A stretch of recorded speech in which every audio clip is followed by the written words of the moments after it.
Good evening, everybody, wherever you happen to be watching around this big, beautiful planet we call planet Earth. Welcome to the ASR Enduro Cup 2021 and welcome to Sandown. It's the first of a two-part race weekend for the drivers.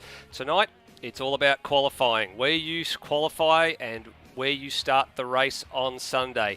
Qualifying session to come, a pair of race for the grid sprint races for the drivers. It's going to be fast. It's going to be furious, and it's a little bit of old school supercars with a little bit of Australasian sim racing flair mixed in for good measure. We're so proud that you could be joining us on this wonderful lockdown Saturday night, and very, very proud to have Penrite Oil and Ryco Filters on board for this three-part series. Sandown, the Gold Coast and Bathurst are the three stops on this Supercars Enduro Cup calendar.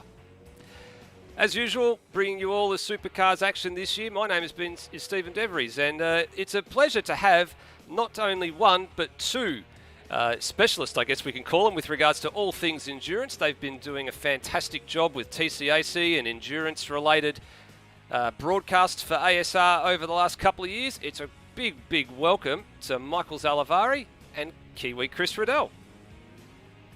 Good evening, everyone. Good evening, Steve. Steve. Good evening. Good evening, Chris. Yeah, it's a pleasure to be here as part of the Endurance Cup for ASR, one of the hallmark events of the ASR sim racing season, and a massive grid of cars tonight and for tomorrow as well. Two races to the grid. I'm really, really excited for those. It's going to be a cracker night of racing, Chris. Absolutely, and good evening, gentlemen, as well. Really looking forward to this. Two extremely fast sprints for the grids, as well as a qualifying session ahead of the 300k race tomorrow. Bring it on. Absolutely. The 300k race, back in the day, 500 kilometres was the Sandown part of the Enduro Cup. We've shortened it a little bit. We've got the 300k race tomorrow. We've got the 400k racing at the Gold Coast, which is split into two portions of 200 kilometres each. Back in the day, that was split into two portions of 300 kilometres. And then we finish it off with the Bathurst 500, which is the same distance and the same methodology that we put into place last year. In the real world, we all know that is, of course, the Bathurst 1000. But some drivers, they can't make it the whole 1000k. So 300, 400 and 500 kilometres is, of course, the distances on offer. So there's a couple of weeks between each round and each weekend. It's spread across 2 days of each weekend, which is fantastic. It gives the drivers a little bit of respite between qualifying sessions and race sessions to go away, do a little bit of mathematics and figure themselves out, figure out the strategy about how they're going to play this one, because it is very, very important how everybody goes about figuring out who starts the car, who does qualifying, who's got the better race pace. I mean, Flood, you and I, and even Kiwi to a degree, we've all been to Sandown. We all understand how the world of supercars works. We all understand how endurance racing works with stint lengths and how long people can be in the car for. It is a big, big mental exercise to get your head around, not only how you execute on a qualifying night like tonight, but how you execute on a race day like tomorrow. Absolutely right. And that's something we saw definitely within this community at last year's Bathurst 500. Things can change very quickly. And it's going to be those teams and those drivers who have the tactical nous, the strategic sort of minds that can make the right decisions at the right times that are going to come out on top.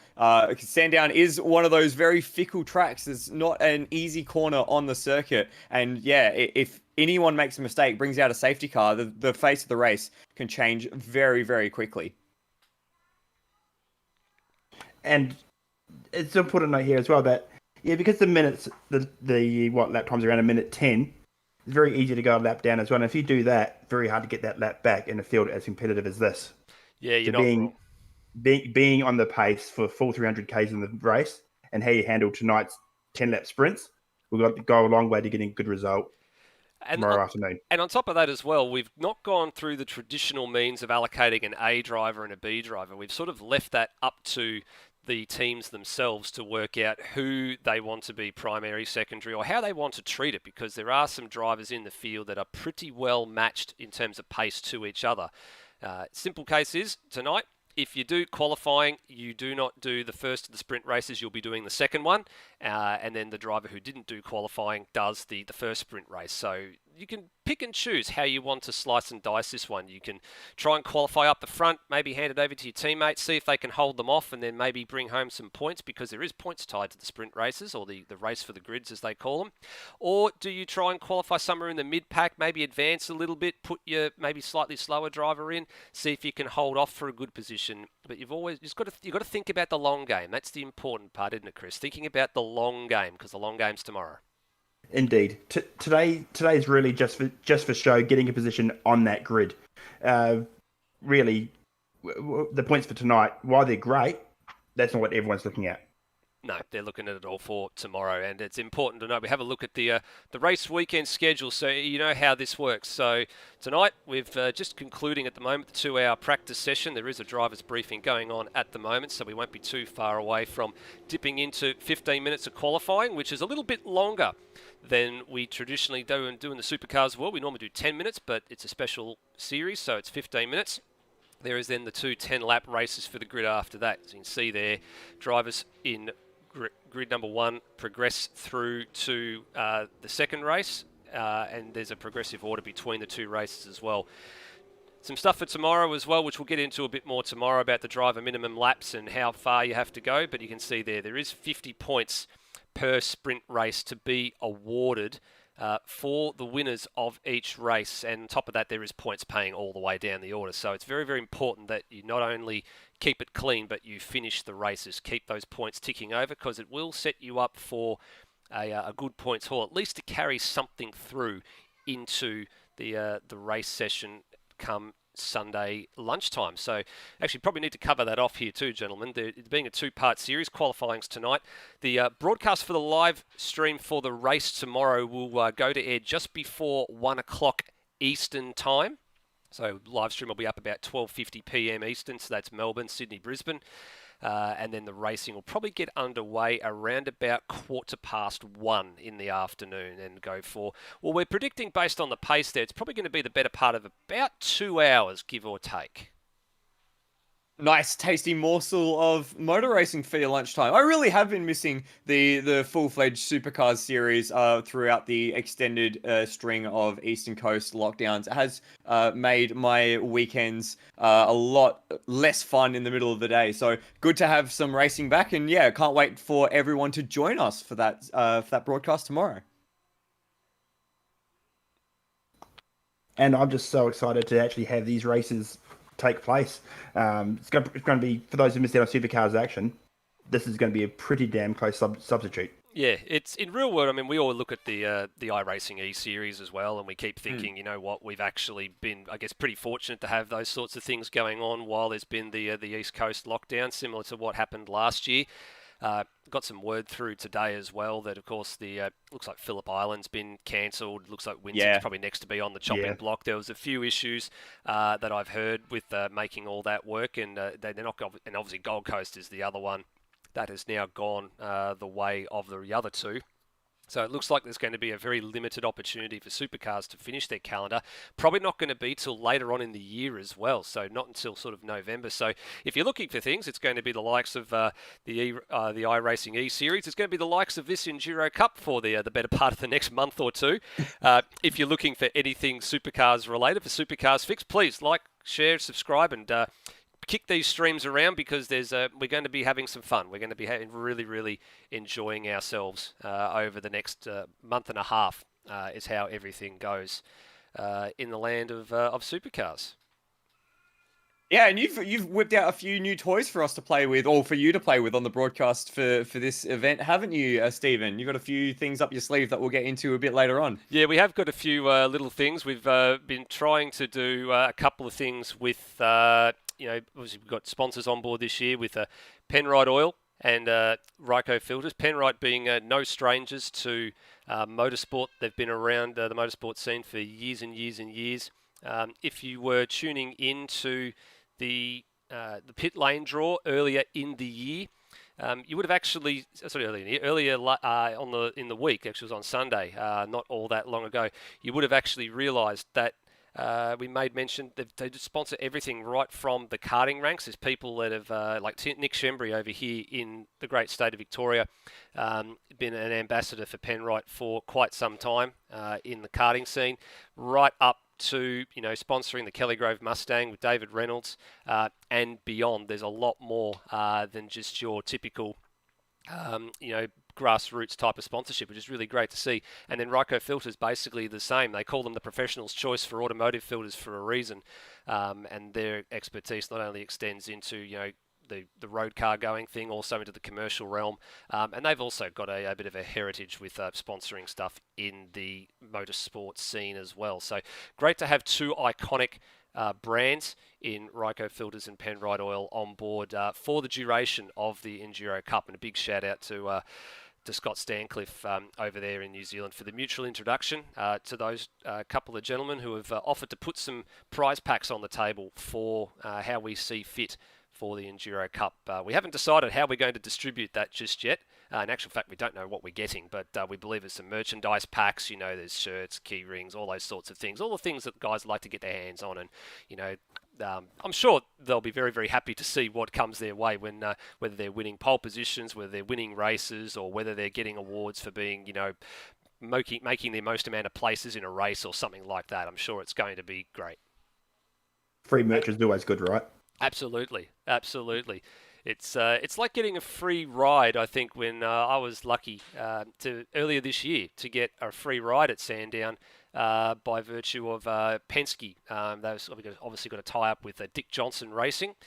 And I was fortunate to go for a hot lap at Sandown with Will Davison, which was actually really good. I'd actually never done that before up until that point. I'd driven a race car around Phillip Island. I've driven one around Wakefield Park, but I'd never actually been for a hot lap in a supercar. And as a first, that was brilliant from my point of view.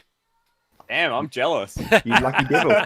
We might have to see if we could snaffle a few, races or a few of those sorts of hot laps for some of the winners. I think, especially we've got people spread out all around the country. We've got guys in New Zealand. We've got guys all the way up and down the east coast. We've got them at Adelaide. We've got them in Perth. So we've sort of covered the whole entire field. I'm sure there'd be a few guys that haven't been for a hot lap. I'm sure if Penrite and Ryco are watching this, let's see if we can maybe hook a few of the guys up that haven't been for a hot lap. If they do well in the Enduro Cup, that they might actually get a run. That'd be great. Yeah, screw the drivers. What about the commentary? The commentators? I can see you flying around the bend in one of these cars. Oh, mate, I would be absolutely wetting myself. It'd be fantastic. We've just got a few drivers, I think, that are just making their way out onto the circuit for a little bit of final practice before we go live. So we'll cut to some live pictures here. We've got a few cars that are out and about at the moment. Looks like that means drivers' briefing is pretty much concluded. I'm just waiting on the official confirmation from the resident drivers briefer in Brent Foley that it is indeed all good to go. And once we have that, we'll be able to advance the server over to the qualifying session. So at this stage, just judging by the drivers that are currently listed in the server here, gentlemen, I think we have our list of participants that will be taking part in qualifying. If not, some of these drivers have got only a handful of minutes to get themselves in and change drivers and put the driver that will be qualifying the car for in the next 15 minutes into the car, basically. They've got about 3 minutes to get that swap done. Yeah, and swapping the driver over is actually a pretty complicated thing for the automobilista, and you wrote up a full guide in how to do it, because there's a lot of complexity in terms of not just having everyone in the server at the right time, but actually swapping the drivers, making sure the setup comes across properly and making sure that it doesn't crash out. We saw, I think in the Bathurst 500 last year, 1 or 2 driver changes fail and crash their cars out of the server, which is an instant DNF. You can't come from that. So there's a lot of complexities with getting AMS to play nice with these sort of complicated races as well. Yeah, there is. There's definitely a few little intricacies with how to make all of that work. And you're right, a few times last year. A lot of the issues around the driver swaps, a few drivers have already found this out this week, is that in order to actually do the swap, you need to be A, gone to track like you normally would, and B, you actually need to be in the cockpit viewing mode. The driving is locked to the cockpit, so if you've not got the camera in the right spot, for when you take over the car, you won't actually be able to drive the car away from the box once the pit stop is done. So there is a little bit of a sequence to go through with it. And we've been trying to teach the drivers and the co-drivers to basically communicate with each other and be each other's check and balance, as I like to call it. So you say, right, whoever's coming in, the person that's in the pits basically needs to turn around and say, okay, have you done this? Basically check everything off like a checklist. That's probably the smart way to do it, and that way nothing gets forgotten. And then the other person says, right, don't forget to actually have gone to track, and don't forget to push this key button and this button and do this. And you're right, it is a bit of a sequence, but if they're each other's check and balance, there shouldn't be very much go wrong. Let's just put it that way. Shouldn't be the operative word. Shouldn't, yeah. You're almost playing the role of the crew chief in that situation there, is going, okay, so you're on these tyres and this much wear and pump the pedal and all those sort of things, except it's, have you got the camera in the right spot? Are you in the right mode? Are you making sure that you're in driving, not in spectator mode, and all those sort of things? So, yeah, quite a complicated little thing. And I wonder if that will play into the strategies for tomorrow, as we're just watching a few of the cars pot around the Sandown track. A very famous track in the Southern Hemisphere Motorsports in Victoria, of course. Has hosted rounds of the World Sports Car Championship and amongst other things. And of course the Supercars Enduro over the last 20 years.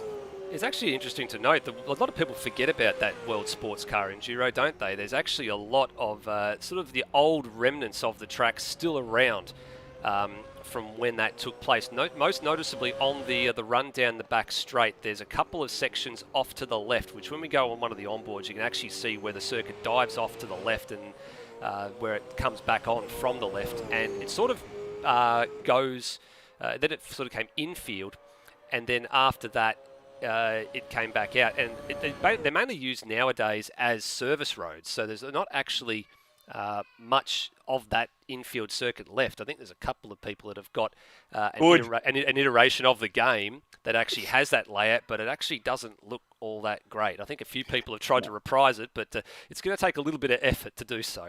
Yeah, and truth be told, sorry to jump across you, Chris, it's not a great rendition of the circuit. It kind of ruins that run towards Dandenong Road in turns 6, 7, and 8, which is all, in my opinion, the better part of the track. So it kind of turns that into a bit of a Mickey Mouse section. So it would have been wild in 956s though, which was what they were running in the 1984 World Sports Car Championship. That would have been nuts. Kiwi? Yeah, but it takes out turn 6 completely.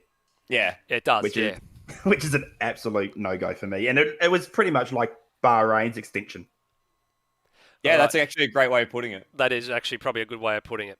All right, here we go, ladies and gentlemen. Looks like we have got qualifying about to get underway, and they're just lining up at the pit exit there. So here we go.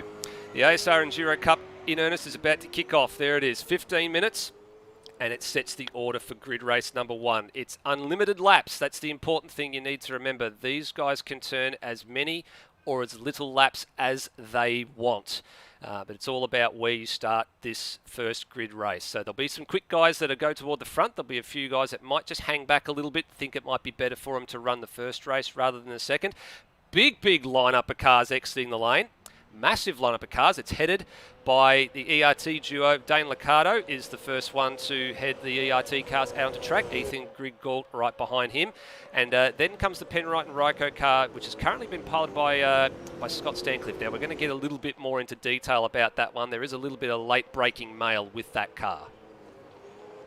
Yeah, 21 cars in the server, of course. If you're gonna try and track along with us, who's driving what car and when, there is a spotters guide that's been put together on the Australasian Sim Racing Facebook group, so you can jump in on that. But 21 cars, it's not a big track for 21 cars, so expect to see maybe a little bit of chaos in the mid group as everyone tries to find a little bit of space and have a look at the back straight at the moment. They're going 3 wide into turn 6, just trying to find some space to set their own fast laps. Every single car is out on track at the moment. It's actually a bit of a surprise. We normally see a few drivers sort of hang back a little bit in qualifying trim and sort of find a bit of a room to go.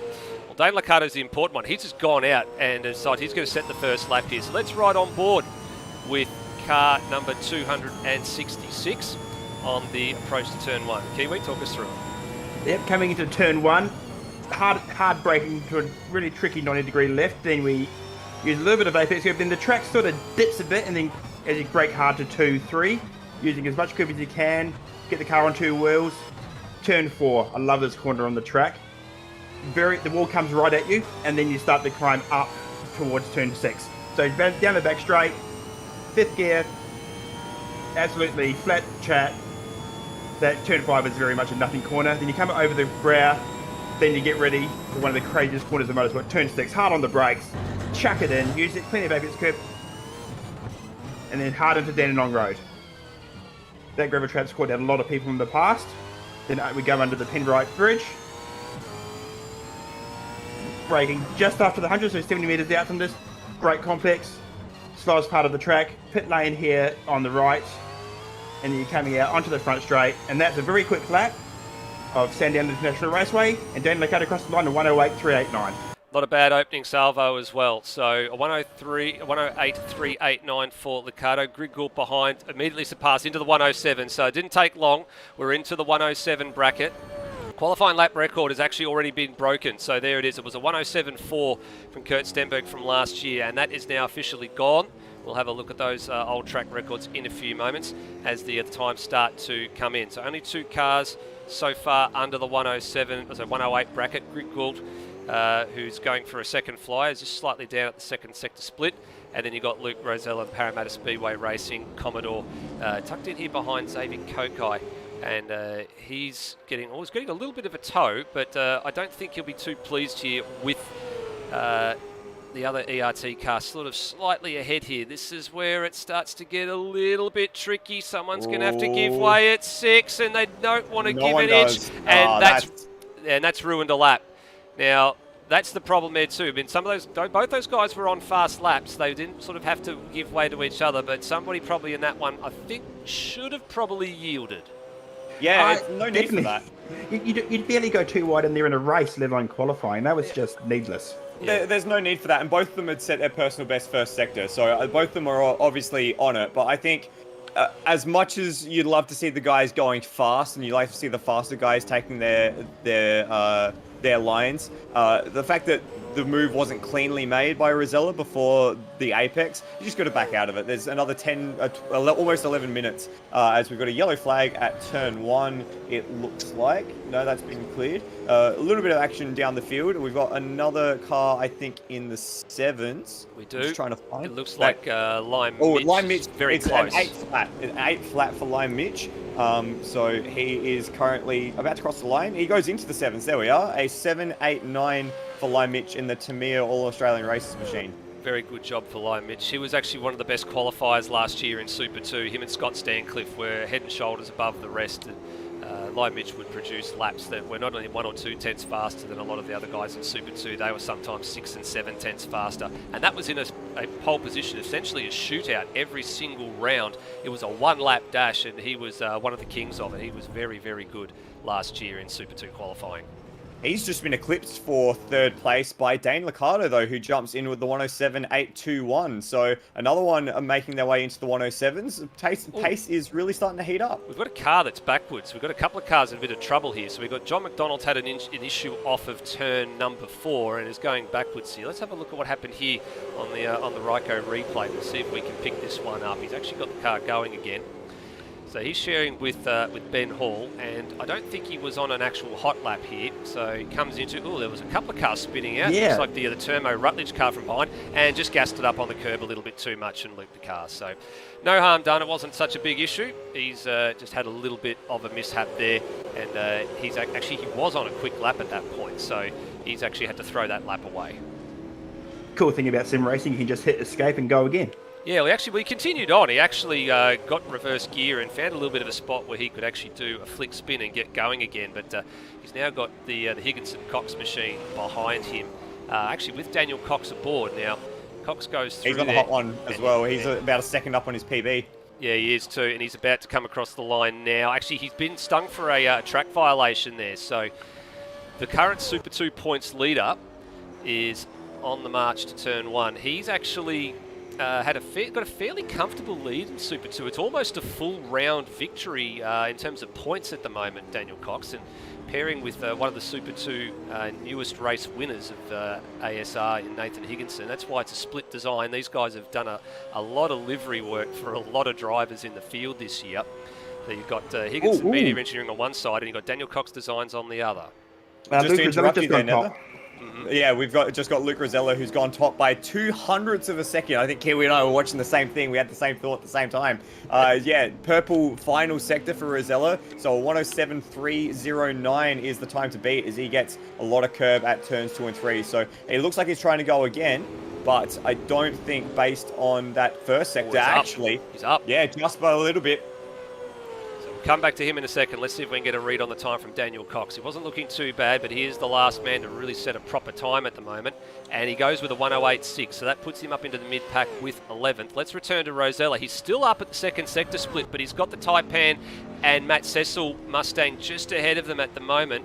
Who's actually piled in that one? I think it is Taipan, it is, and he's actually bailed out of it. So realised that he'd thrown that lap away. Rosella up by nearly a tenth. You go into the 107.2s. Can you get a little bit closer to that 7 flat? There's been rumours people have been doing 6s offline. Let's have a look. Oh, final sector. Slow final sector. So he actually wasn't purple in any sector then. The only sector he's got on the board that is purple at the moment is sector 3. And that was on the last proper hot lap that he did. He is one of the big guns at the moment, though. He is, of course, paired with, if I can find it very quickly, Kurt Stenberg. And Kurt Stenberg, for those who maybe aren't aware, an ASC stalwart in a competing series, which I'm very angrily going to mention, but has also been doing very good job in the ASR Supercars. I think last year was the title winner, winning most of the rounds as well. Correct me if I'm wrong there, Nether. That Correct. Sounds right. Yeah, he's certainly one of the better drivers in the field. That's going to be a powerhouse pairing, and especially if they're laying down the gauntlet with a early lap in qualifying. Another good lap in qualifying is just coming from Will Devonish. He's popped it up into third, and then proceeded to get all on 2 wheels coming through turn 3 and 4. So he's really hustling that beautiful Holden. He is indeed. And another one hustling the Holden is Ethan Griggold, currently on the front row. Had a good first sector, and it's an okay second sector. What is it here? Just drops away a little bit. Look at the margins. The margins are absolutely nothing at the moment. There's nothing between these top guys at the moment. They are really putting on a massively brilliant show in qualifying. So it's a pair of Holdens on the front row, and it's a Holden in third. Dane Liccardo is currently fourth. And let's see if we can find the first of the Mustangs. The first of the Mustangs is Lime Mitch. He's back in P5, still pottering around. And then he got back to Lachlan Burke. So he's actually done a fairly good job at the moment to be third row of the grid. He's, of course, sharing with Hans Brunswick, who himself is no stranger to quick cars, has done very, very well when he's been around for Super 2. So this would be a strong position for these guys to start, to be pretty well matched as he's just aborted that lap. Ethan Griggold is actually a 10th up to the second sector. And here he is now. So what he said in the first couple of sectors. So it's green first sector, green second sector. So there's their PBs, so they're not purple sectors. But he only needs to find a few hundreds. He only needs to find a little bit. Uses all of the approach or the apron on the exit of 12. 13's inconsequential and lowers his own PB, but he cannot top Rosella. 9 thousandths of a second at the moment separating the top 2. These guys are really throwing it down at the head of the field. Ethan Griggold paired with Damon Woods, so that's going to be another powerhouse pairing, and they're really coming to the fore right now. They're showing their cards very early on in the piece. They are indeed. How is he to this first sector? He's up, not on his PB, but on Rosella's first sector time. And see how close he got to the wall on the exit of 5 as well. There's a cigarette paper's width between the mirror of that car and the concrete fence, so there was nothing in that. He's ringing it. But he didn't get a good exit. He's lost a little bit of time, not a huge amount, as he really jumps over that curb at 7. Very brief yellow flag down here at 9. It's been cleared. He presses on. This is the sector he's got the trouble with. He's got to get this bit right. He's actually bailed. He's bailed. So and it's unfortunate that he did, because Rosella, who was also on a hot lap, at that point in time got held up in traffic through turns 6, 7, and 8. So unfortunate that he's had to quit out there for Ethan Griggold, because he could have maybe snatched it away from Rosella. Yeah, he was actually, looks like Rosella might actually be on a half decent lap here as well. He was held up in traffic. Was. Oop, there goes the LLM 237 in the background. Yeah, he was on a really good run up until that split there. His sectors were very, very good. They weren't PB, they weren't purple, but they were pretty damn close. So he was green by a tenth to the second sector, so he was actually up on his own time. The problem was Rody in the French car, we're going to call it. Yes, the Peugeot Le Defer car, the one that's a tribute to a 1992 Peugeot 405 in the BTCC, was perfectly placed to abort Rosella's run through turn 6, and he's got the headlights on now this time around. But I think Rody might also be on a quick lap, so not too willing to give it away just yet. No, you're right, and you see he rode he's up on his own PB, but he just sprayed it a little bit wide here, and this is the problem. Rosella's now caught him massively through turn 6 and has to abort the lap. And I'd imagine there's going to be a few people who'll be a bit annoyed with having some of their laps balked, but the fact of the matter is that they have got right to be there. It's all about finding space. And Rody not using any curb through the last chicane as well. That's a little bit of an interesting tactic. Usually you want to sort of use that curb on the inside of 11 to pull the car around, and it's actually cost him a bit of time there. He's gone from being sort of a little bit up at the second sector split to being 5 tenths down on his overall time at the commencement of the next lap at the start-finish line. We've got 2 minutes left in qualifying, guys. It's gone quickly. At the moment, it is Rosella from Grigg from Liccardo, and Grigg is up by a tenth to the first sector. So we'll maybe grab eyes on Grigg very shortly, but he is the one that's looking to dislodge Luke Rosella from the top of the tree at the moment. And Rosella's under pressure here because he's only going to get like one more lap. Here we go. PB right on the markers, up on the Sector 1 split as well. Nothing in it.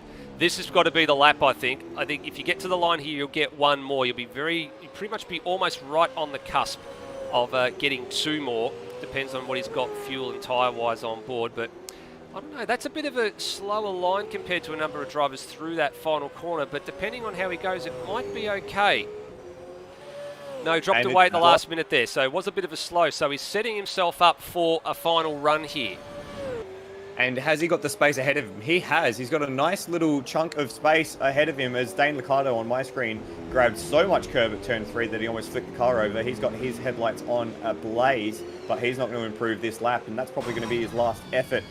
We've lost a car in the service, by the way. We've lost a PBF car of Brendan Ross, so he won't be improving on his time. We're just trying to get a handle on where he was. He was up somewhere around the 6, 7, and 8 mark. So. Have a look at Ethan's first sector. 3 tenths up on his on the pole time at the moment. Yeah. Session best. Here we go. Massive session best. That's a purple sector in sector 1, 25.302. It was a green sector 2, 14.878 for the very short runners. And sector 2 is basically nothing. It's a straightaway with a kink in the middle. It's got nothing compared to the rest of the lap. This is the critical one. Traffic not a factor. He might actually get a little bit of a tow from the LLM Mustang that's ahead of Ben Hall and John McDonald. What does it look like when it comes to the line? We're about to find out. It's the top of the pile by a quarter of a second. It's a 7 flat.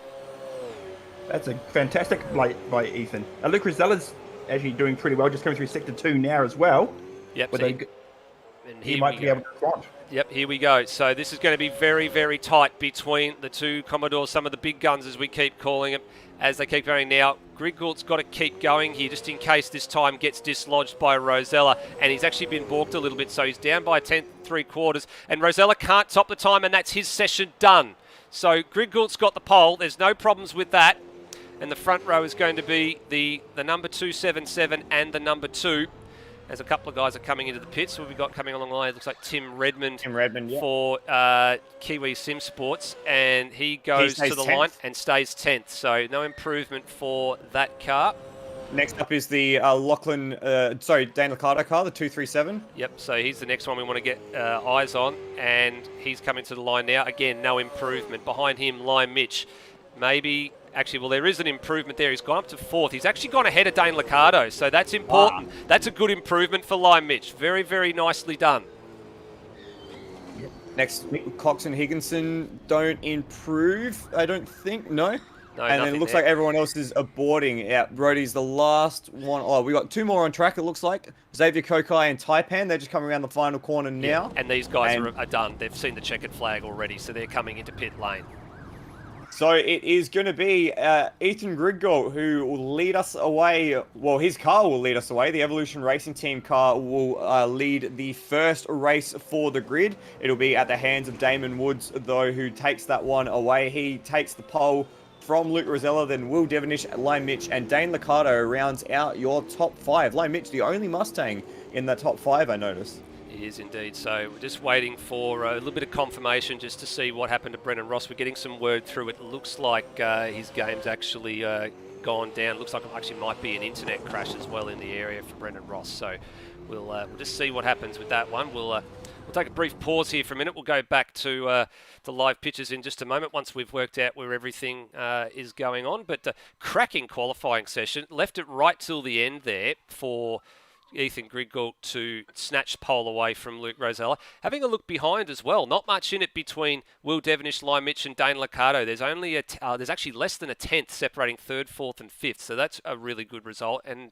as I said before, Lachlan Burke to jump in there with 6th place as it stands right now before we factor in Brendan Ross's times, I think is actually a really good result and a really strong starting position for those guys, considering that Hans Brunswick's going to jump in that car, and with some of the other drivers that are ahead of them that are going to take over, probably is going to advance a couple of positions with that car. Yeah, indeed. It's going to be a good mix. The sort of the stable partnerships, the one where both teams, both drivers rather, on the same sort of, approximately the same sort of skill rating, are going to probably come up a little bit further in this race for the grid. I think the penalty for having someone who might not be as quick as their contemporaries is going to be a lot greater in this sort of format than it is for a normal qualifying session. Chris? Yes, so all throughout the field there, this is going to be a very tight race. We're a second between the top 8. Looking at the times, it looks like it's about a second covering the top 8. Yeah. The lifetime has just disappeared on me. But we're in for a cracking race 1 here. These guys have not done any. Well, they would have done some practice, but now they're out of the car for a bit, have a chance to chill, and we'll see what they can do. That's it. Now, they're going to be in the process over the next 15 minutes of handing over to their co-drivers, or the drivers that didn't take part in qualifying. So this will be where we start to get a read on who will, obviously, who took part in qualifying versus who will now start the first grid race of the night. And we're just going to have a quick look at the qualifying results now and get to some confirmation about where Brendan Ross actually was in that. So he actually qualified 8th. So according to the end result, so he's qualified in between Brenton Foley and Zed Snipes in 8th. So where the Stancliffe and Redmond car is for Kiwi Sim Sports, that actually moves down 1 spot to what will be 11th spot on the grid. So just missing out on the top 10 there. As we're just waiting to see how the drivers are going to slice and dice this with handing people over. Some drivers, I get the impression, will go out there and they will do a lap. They'll hand over the car and then they will then start that next race. Some drivers will just completely jump out of the server. They will then come back in and they will start to sort themselves out for, just pick up the car. Now, we didn't get a chance to mention this car right here. So Braxton Stancliffe, scheduled to be in car 187. There has been a late little issue with this car. Colin Warwick, who was the second driver in the team, has actually unfortunately had to withdraw at very short notice from the series. There's been a couple of personal things go on for him, so he's unfortunately not taking part in this. So there's been some special dispensation awarded to Scott Stancliffe. So he actually qualified this car. Actually, the car was qualified 10th. Overall for the grid, as Braxton makes a bit of a mistake there going down into Dandenong Road as everyone's arriving and joining. So the way this is going to work is Scott Stancliffe's actually doing basically a triple stint.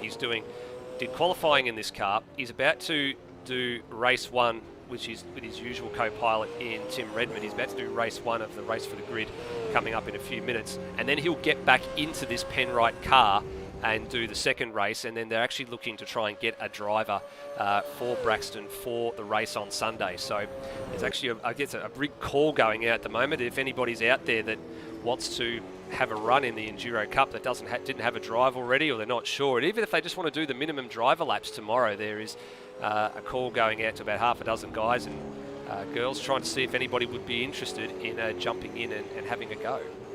And if you are watching, dear watcher, and want to have a go, maybe throw your hat into the ring. What's the worst that can happen? Don't actually answer that though. That's No, don't answer that. Please don't answer that. So yeah, there's a few little dramas with that one going on at the moment. So everybody looks like they're arriving very, very slowly into this server just to see if we can get everything up and underway. Gives us a few moments to take a little bit of a look at this track as to what we call the Ryco racing line. Let's have a look at Sandown International Motor Raceway from our perspective, gentlemen. We've been here several times before, all of us have, as we hone in on the southern part of Australia in towards the Melbourne Metro and out to the southeast, sort of nestled in between Dandenong and Springvale. It's one of the most iconic circuits in Australian motor racing history. 3.1 kilometres flood, 3 sectors like there always is. This place is synonymously known as the home of horsepower, and with good reason. Yeah, of course, built around a horse racing track. It is surprising to me how much elevation there was the first time I came to Sandown, but it is very much typified by those 2 long straights. The main straight, of course, towards turn 1, and the run uphill to Dandenong Road. The 2 long, fast sections of the track that really help make this the home of horsepower. I was lucky enough to be marshal here for the Supercars events in 2018 and 2019, marshaled at turn 4 at the top right of the circuit for 2019, and then turn 1 for 2018, turn 1 for 2019. And here is the run down the main straight on the Ryco Filters racing line, and braking here just before the 100 board at about 260 kilometers per hour. And then tipping it in. Cars use a lot of that curb on the inside now because they've got the luxury of that apron on the exit, and watching the supercars roll over that apron, compress down before this tricky section, the curbing here at 2 and 3. You really pound the curbs here, get the cars up on 2 wheels. You saw 1 or 2 drivers in qualifying almost tip the car over as they come through this tight section, and then the slowest corner on the track, turn 4. The cars here are about 5 meters away from the marshalling post. They're going very quickly, even at the slower speed, 75 kilometers per hour. It's a bit scary having them that close, but the run out here is very, very important for the long straight up the hill through turn 5, which is basically doesn't count, and then up towards turn 6. This is where the track gets very scary very quickly. We've seen some major incidents through this corner over the years, haven't we, lads? We have indeed. Turn 6, notorious, incredibly fast speed. Coming through there, about 180, watching off 80 k's as you come through. Then you start the downhill plunge. Through 7, this is a bit like a slalom. 7, then through 8, then you're hard on the brakes into Dandenong Road. One of the trickiest corners, I'm going to say it, in Australia. Gravel trap there's incredibly deep, will catch you out if you go even a millimetre deeper on the brakes. Then you come through turn 10, which is really a nothing burger, and you're braking about 70 meters out from turn 11. Then you brake, then you go through there, brake again for the final corner on the track, 80 k's, second gear corner. Watch out for cars taking the pit exit on the right, and away you go. Then the front straight, turn 13, you'll be full throttle through here, and then straight down to one of the longest straights we have in Australia, and that's a lap. Certainly is. Important to note, there's actually 3 inconsequential corners around this circuit. Turn 5, you notice, is full throttle. The next one, turn 10, again, full throttle. And turn 13, full throttle as well. I mean, they're counted as corners officially on the track map. But, of course, we really don't, or the drivers really don't see them as proper corners, do they, guys? Because they're basically nothing. It's just like a little bend in the road. It's nothing more. You're not, like, negotiating a corner like by properly putting a huge amount of steering lock in. We think we've all had this discussion somewhere along the line about what probably should constitute a corner and what shouldn't constitute a corner. Yeah, absolutely. And I know that that's one of Madbird's, who's another broadcaster commentator for a few series that I've done some work with. That's one of his gripes is corners that shouldn't be called corners. But from a marshalling perspective as well, things like turn 5 or turn 13, they're actually really quite important because it's about sight lines and what you can see as a marshal and what you can see in relation to other points around the track. So from that perspective, I can certainly understand them being a corner. But in terms of whether or not the drivers are lifting off or putting some braking pressure in, yeah, absolutely zero braking pressure at turn 5, absolutely zero at turn 13, and again the other one turn 10. I'm not even that one. I think even from a marshalling perspective is a bit suspect. Yeah, A I bit would think so suspect. too. It is a little bit suspect.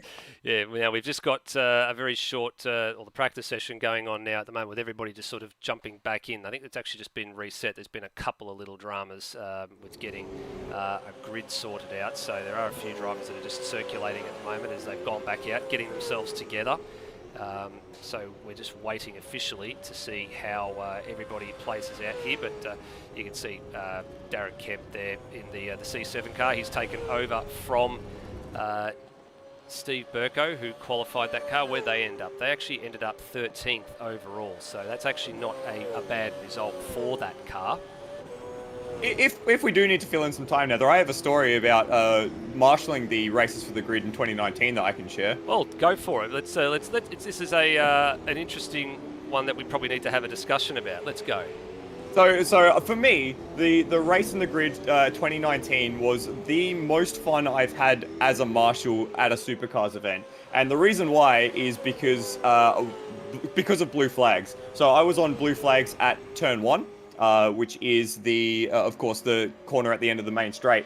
And normally when marshalling a Supercars event, there is a rule that you do not blue flag in a race session unless you've been directed from race control. This is a thing to make sure that only cars that are meant to be getting blue flagged are getting blue flags. But the situation on that day was, it was beautiful Victorian weather. So we'd gone from brilliant sunshine to a absolute torrential rain with I think it was about 15-20 minutes before the race had started. So there was a split decision on whether or not you ran wets or whether or not you ran dries. And I remember this vividly. There was about 9 cars in the field that were on the other tyre that just seemed to be the better tyre. So they streamed away at the front and were absolutely untouchable. And so we get a call about 5 laps into the race over the Marshall communication system to say, okay, guys, blue flag at your own discretion. You don't have to listen to us in race control. The pace difference is so large that we need you to blue flag like you're a proper marshal.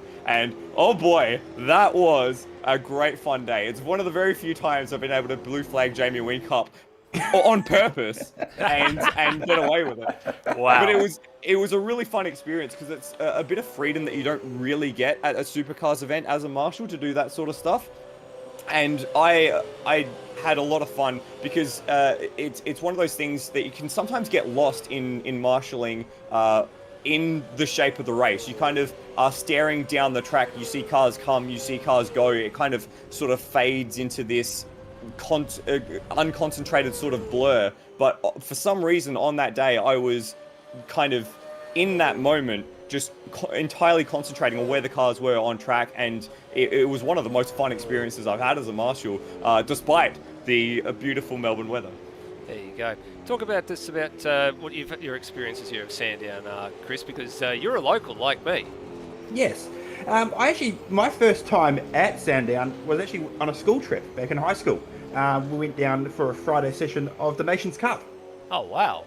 Yeah, so got to meet Sam Newman, of all people, when he was racing his Ferrari. And we just basically spent the day sitting on top of the pit buildings, just watching the cars go around on the practice day. On top of the pit buildings, you can get onto those? I thought think they were structurally the unsound. Yeah, it was great fun. And since then, I've been to a couple of V8 rounds, a couple of Enduros. Yeah, it's been a great experience, and I do love going to this place. I do miss it, and I hope we get a chance to do it again before it disappears. Yeah, well, that's an interesting topic about the whole disappearing argument, isn't it? Because there's all sorts of stories, I guess, around what's actually going to replace it, and there's the whole debate about the Cardinia precinct in the southeast and what's going on with that, because there's information that's actually sort of stopped, or the people that were meant to be doing the construction for that have actually stopped, and that Sandown actually got a little bit of a reprieve because there's an overlay been put in by the state government for that if they went and sold the land, there would end up being a whole bunch of tax that would have to be paid. This is all so confusing. Can't we just have a racetrack? Is that so much to ask? Can't we just have a racetrack? The problem is with this land, where it is incredibly valuable. Yeah. It is. It's very, very valuable. That's an important piece of the puzzle, yeah. And the MRC, the Melbourne Racing Club, they've got so many horse racing facilities around the park that losing one and improving their others, is very attractive to them. Yeah, I guess it's a sort of situation where, what are the people who are in control, what do the investors actually want to get out of it? And it would be an absolute shame if Sandown was to go the way of Oran Park and those other, iconic circuits that have been made into houses, really. I think Sandown offers something unique in Australian motorsports, with those big long straights, with the walls so close, and with, of course, the section over the top, 6, 7, 8, 9, Dandenong Road, that to lose it for an entirely business motivated decision, as much as a correct business decision would be to sell it for housing, it would be an absolute sort of travesty, I think. Yeah, absolutely, it would. I'm just waiting on, I think there's one driver left to come into the circuit for this race. I'm just looking to see, it looks like it's Phil Boak. Now, Phil Boak's been out of the seat for a little while, actually. They've actually had another child, so Phil and Sarah Boak have had another child in the last a couple of months or so that means they've got two, like myself. They're sort of similar ages, actually, so congrats to the Boak family. But he's been out of the seat since last year's 500. We haven't seen him for a little while, actually. So he's I think got a few files that he needs to sort out to get himself back into the game. I'm sure Brett and Foley will be furiously telling him, you need to get this one, you've missed this file, you've got to do this. It's actually not that bad. So with a bit of luck, he'll be in the next few moments, and we should be okay. It looks like we've got 19 at the moment, so there might be another one missing. Just trying to work it out. I've actually worked out who it is. There's a car that's being shared by Xavier Kokai and Jordan Sini. Now, I haven't noticed Sini turn any laps this round at all, so that actually means that there's going to be a vacant grid spot as it stands right now if Sini's not in the next 5 3/4 minutes. And that car will then have to start the grid race from the rear. So I don't know what's happening there, but that'll be an interesting discussion between a few people. Now I'm actually seeing you can see here there's a few drivers that are just practicing some of their starts. There's Lewis Wedding a little bit further back. He's actually, there we are, just on the camera here with a long lens look. There we go. He's just practicing his launch away from the grid box. And a few drivers. Great team name for Lewis Wedding and Brendan Ross. one of those fun team names. I think there's a few drivers that have had a few plays on words for a little while. So we'll there's the team has-beens, I think, is what they've gone with, the Brendan Ross and Lewis Wedding. There's a few drivers that have gone a few different avenues with some of their team names over the course of the years. I think a couple in this year's GT3 championship, which we should say is actually one of the closest championships we've actually got all year. The Turras and Grinning Not Winning, G&W they've gone with. They've gone with a few interesting ones. They're actually missing, unfortunately, the Sandown round. They were scheduled to pair up like they did last year and have a run. They've just got some conflicting things for family reasons this round. So the Torp Racing Commodore, unfortunately, is going to be missing from this one. But the Turras are very much loved. They're great competitors, and it would be sad not to see them out there for this one. Another driver another team I wanted to jump on board with and have a look at their car is the first position at the moment, the Parramatta Speedway racing car of Luke Rosella and Kurt Stenberg currently behind the wheel. A mixed match of 4 separate Holden liveries on that car at the moment. a beautiful looking thing, a beautiful looking mess, I gotta say, but some iconic liveries in that little in that machine. There is, so you can see here, just looking at the car from the rear, you can see part of that is the got the TWR logo on there, so very, very iconic livery with Peter Brock back in the day. The front part of the car's got a Mark Scaife HRT livery on it, and then the other two cars that make it, or liveries that make it up, you've got the Gibson Motorsport Winfield livery in there. It's the second part from the front, which is back in the days after they converted from the Nissan stable back into Commodore guys. So that would have been when they ran the VP and the VR, I think, the models in the day when they moved over to that. And then the obvious one that's in the middle there is the Team Vodafone livery that was not only on the Commodores of 888 Race Engineering when they went to the VE in the day, but it was also on the BA and the BF Falcons that they ran in the day as well. So that one for me is a bit of a curious choice. I think they're just covering all the bases, really. I think they are too. It's a beautiful looking thing. I like that they've gone with the pink of the Team Vodafone as well. It kind of makes it stand out a little bit more compared to the other three liveries that they've got on there. A great looking car. It is indeed. Kiwi. Hi. Yeah, I was just looking at the our French car. Oh yes, the French car. Now, Flood, you did a little bit of look in this one, didn't you? So, Toka Peugeot 405, you mentioned? Yes, so it is a Peugeot 405, a front-wheel drive Peugeot 405, built by Peugeot Talbot Sport for the 1992 British Touring Car Championship, driven by a Rob Gravett. So it was not something, not a standout car, I don't think, but a great-looking little thing. The color palette, the very sort of 90s color palette, the red and the red, the black, the yellow, and then of course that's kind of 90s light blue. There's just something very much about that shade of blue that screams 90s to me. A very interesting car, very interesting livery to choose. I'm not sure why you would put a Peugeot livery on a Holden supercar.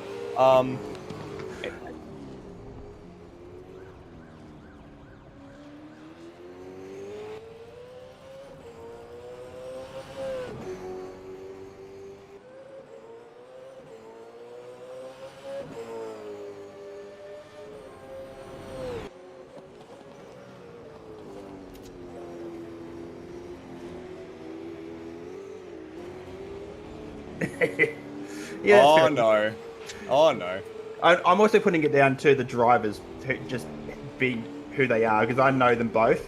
I'm tipping this was an idea that Brad had, the guy in the car at the moment. He turns out brilliant liveries, but he can really come out of left field with them.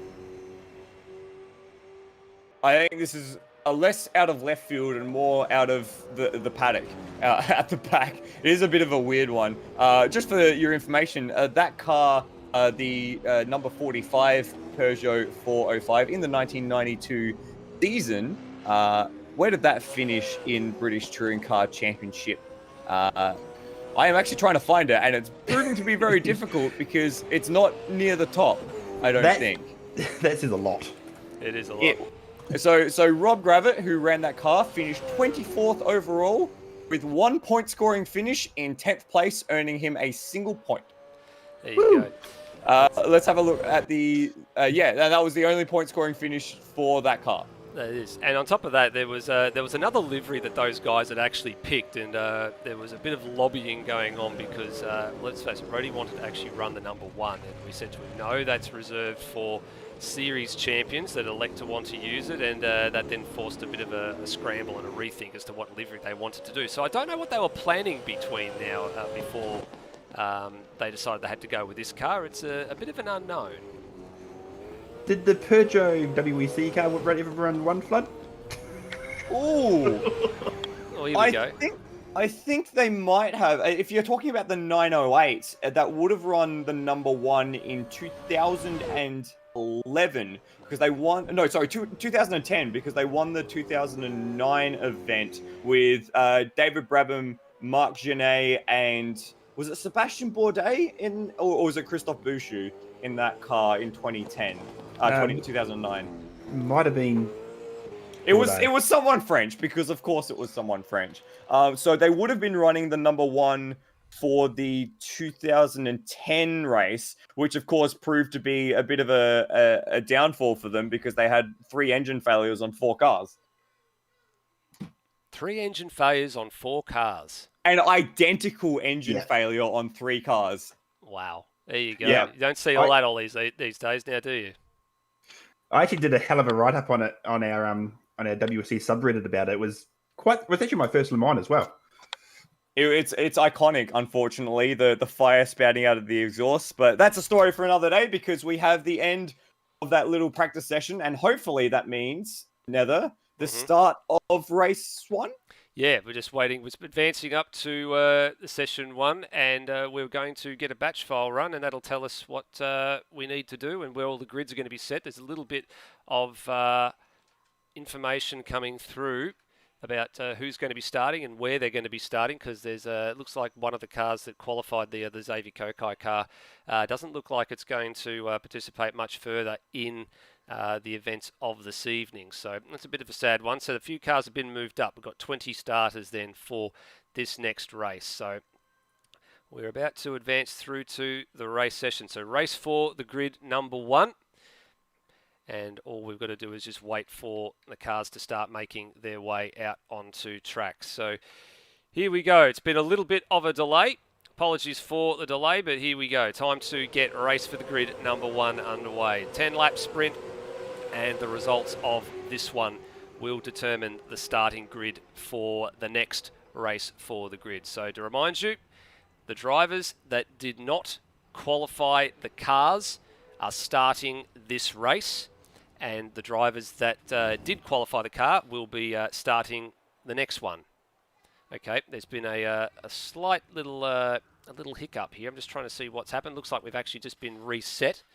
I'm wondering if somebody's actually out of place on the grid, because we have just rolled back to the warm-up. I'm wondering if I'm not sure if somebody left, or there might be. It looks like there's a car that's actually out of place, so that'll be what that one's all about.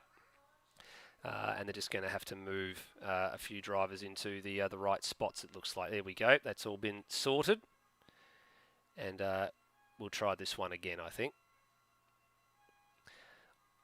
Always little bits and pieces of fun activities. I mean, the game platform has been around for quite some time, and there's always their fair share of little issues. I mean, we've seen this even flood with when we do the WEC series. When we've done that, we do the GT3 series. There's all sorts of weird and wonderful little things that always seem to crop up. We always seem to be going back and having another crack at it.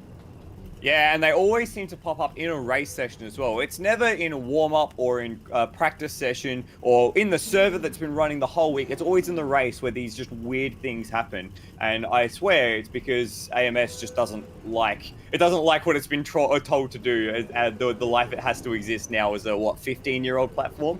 It's amazing that it does what it does, truth be told, but it sometimes gets a bit angry. It does get a bit angry. All right, we've got a full field of cars on the grid, and it is the formation lap. So, Flood, this one can be yours. We'll Kiwi do the second one when we get going. Awesome. Damon Woods will lead us away at the Evolution Racing Team number 288, courtesy of a qualifying record, a 7.067 set by Ethan Griggold to put that car on the front row. Kurt Stenberg starts from position 2, 2.5 tenths back from Luke Rosella. So that is the car number 2 sitting in second place. Peter Savage takes on Will Devenish's Bog Down Motorsport number 10 machine from third place. And Ujit Mishra jumps into the All-Australian Racers car, who was steered to fourth thanks to Lime Mitch. Dane Liccardo put the Evolution Racing Team number 266 car on position 5 for Brenton O'Brien to take over. And Hans Brunswick jumps in the second AAR Mustang. He's co-driver Lachlan Burke put that car into 6th place. Phil Boak in the PBF Race Engineering Red Bull machine. That car starts from 7th, thanks to a lap from Brenton Foley. And he is sharing the row with Lewis Wedding, and Team Has-Been car out of 8th place. Cheese in the Kiwi Sim Sports Team Taniwa did I get that one right, Kiwi? No. Okay, we'll fight about that later. He starts from 9th. Braxton Sandcliffe in the Penrite Ryco Racing car starts from 10th. Oop. As I think we've just crashed back to the pit lane. Yeah, we have. We've had a drama go on again. Looks like, again, somebody possibly out of position. So I'm not 100% sure what's actually going on there. There's somebody, I think, it must have put their hand up and said they either had an issue or there was a someone being out of position in terms of the grid. But it looked all right to me running through there. I'm just trying to work out who might have been in the wrong spot, but I'm not 100% sure. So just waiting for Brendan Ross just to run through some things here, and he's actually behind the scenes. I guess I should say too, there is a fair effort for all the drivers to actually give up their time on if they're not, but also for a lot of the admin guys who are actually doing double duty. Like, this is one of the very few series, the Supercars series is one of the very few series where all of the ASR admin team is actually involved in some degree or another. It's phenomenal, the amount of going back and forth and that actually needs to be done. I'm actually surprised too, because I even have to do it myself sometimes. We've got broadcast here, we've got server hosting and other things as well. Everybody's got their hands and fingers going here, there and everywhere. It is definitely a huge undertaking for all the guys to make things happen. And so we've actually worked out what happened. It looks like Phil Boak might be the one that was out of position there. And I actually just been handed a message by Brendan Ross. It's a bit of a dyslexic issue. He forgot an L in Phil Boak's name, so it actually means he was actually meant to be positioned somewhere else on the grid.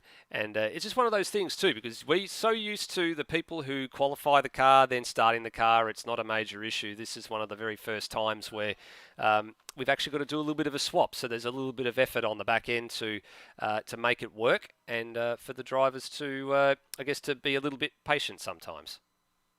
I don't think it's a little bit of effort, Nether. I think it's a lot of effort. It's a lot of effort that you and the series admins go to make this event and these sort of series as cleanly run as they are, even with AMS being the game that it is. So I do want to draw attention to the work that you guys do and the work that Brendan Ross is currently doing, and the work that you do as well in the broadcasts and everything, because it makes it very easy for the likes of myself and for Kiwi to jump in and do these sort of things and make them look and sound somewhat professional. So well done, Nether. And with that, we're back on the grid, it looks like. I think we are. I think we're back on the grid. Yeah, it's a big effort. It's a big team effort. I know a lot of the drivers pat the admins on the back for the amount of work that they go to, and so they're sort of grateful to be quite patient with how things go. It is a difficult thing to do. There's so many sim racing leagues around that, I think a lot of the guys are just grateful that they've elected to come and do a lot of the racing here at ASR, and that these things do happen. There are some future plans, I think we can call it, afoot that they're looking at for how they will actually do with the platforms moving forward, but that's still very much up in the air.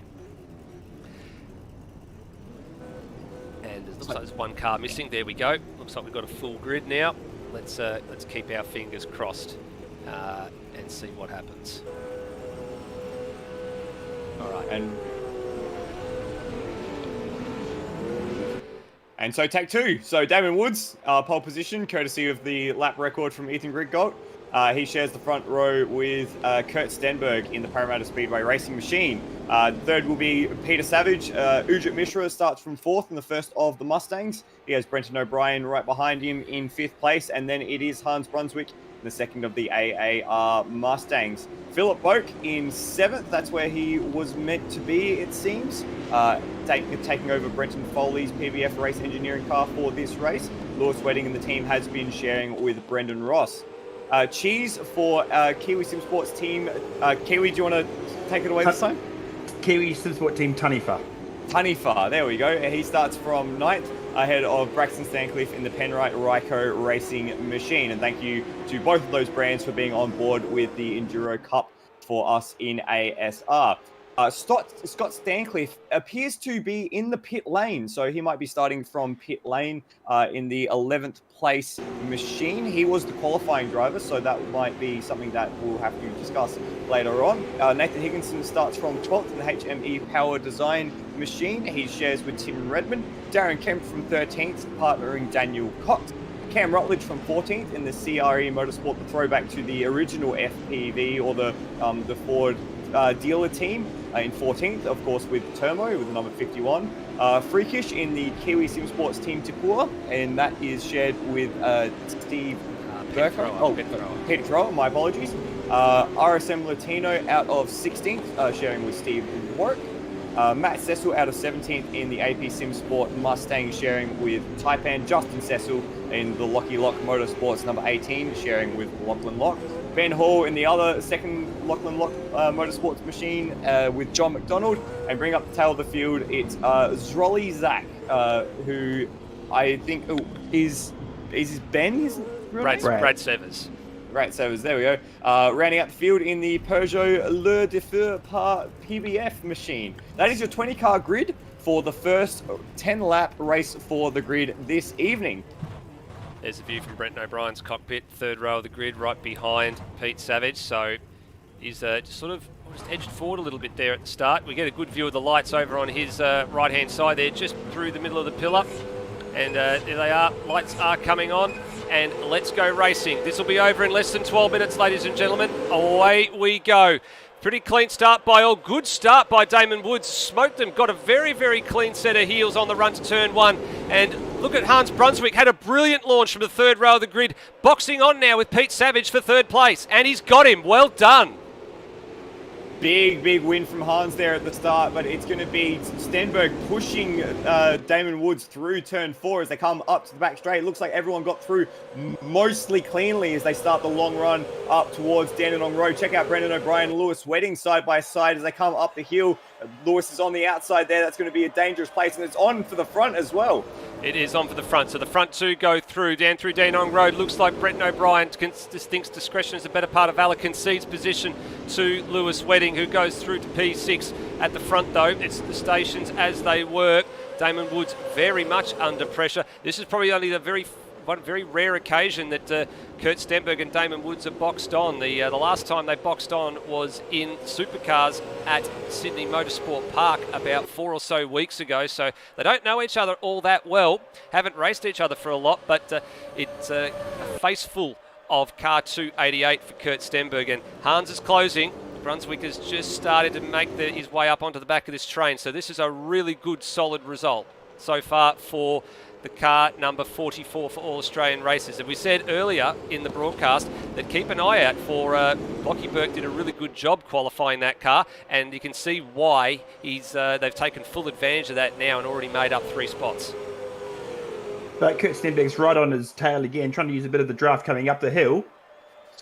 Might try and get around the outside. Can't get it done. Push back in just in time. And there's out sideways. Big sideways went for Woods and a contact as well. How's this going to pan out down the other end of the Dandenong Road? Looks like Brunswick will take advantage of it, and he'll get in there as well. There's been a change for position though, but that was very, very close to being a big accident down at Dandenong Road.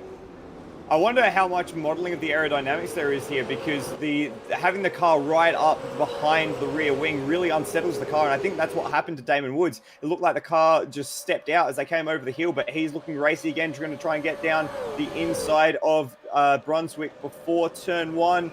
Is he able to pull it up? There's a little bit more contact, and Hans prevails. So it's now Brunswick in second place, Kurt Stenberg to the lead, Woods down to third, Peter Savage. Oh, there's an accident. There's a big accident down at turn 1. Somebody's gone flying out the back there. Who was that? It looks like it's... there's Higginson. Yeah, Higginson has gone out, and Cheese. So there's been an incident coming down there. So worthy of a look at that one on the Ryco replay very quickly, because that was a big high-speed approach to turn 1. It's 260 k's an hour. What happened to these guys? Looks like Higginson may have been run into here.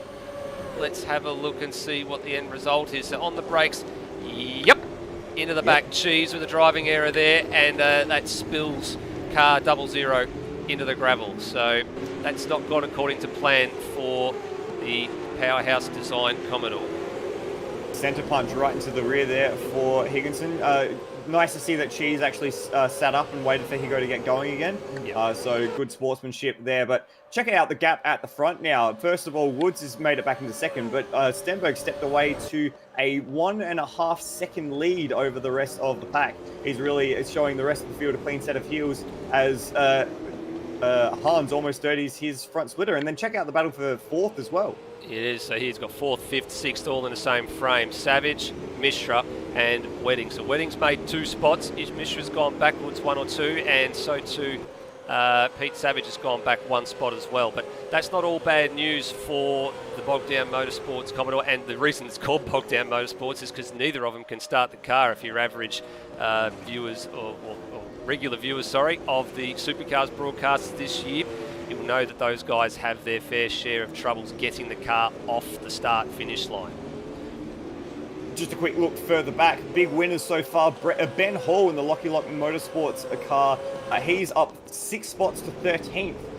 And Zroliak in the Peugeot, the French car, he's up 4 spots to 16th. As we've got fast laps coming in, this time Damon Woods a 107.8 in the race trim. That's a pretty good show for him. What about those who have dropped back? It's Brenton O'Brien, who's lost 4 places.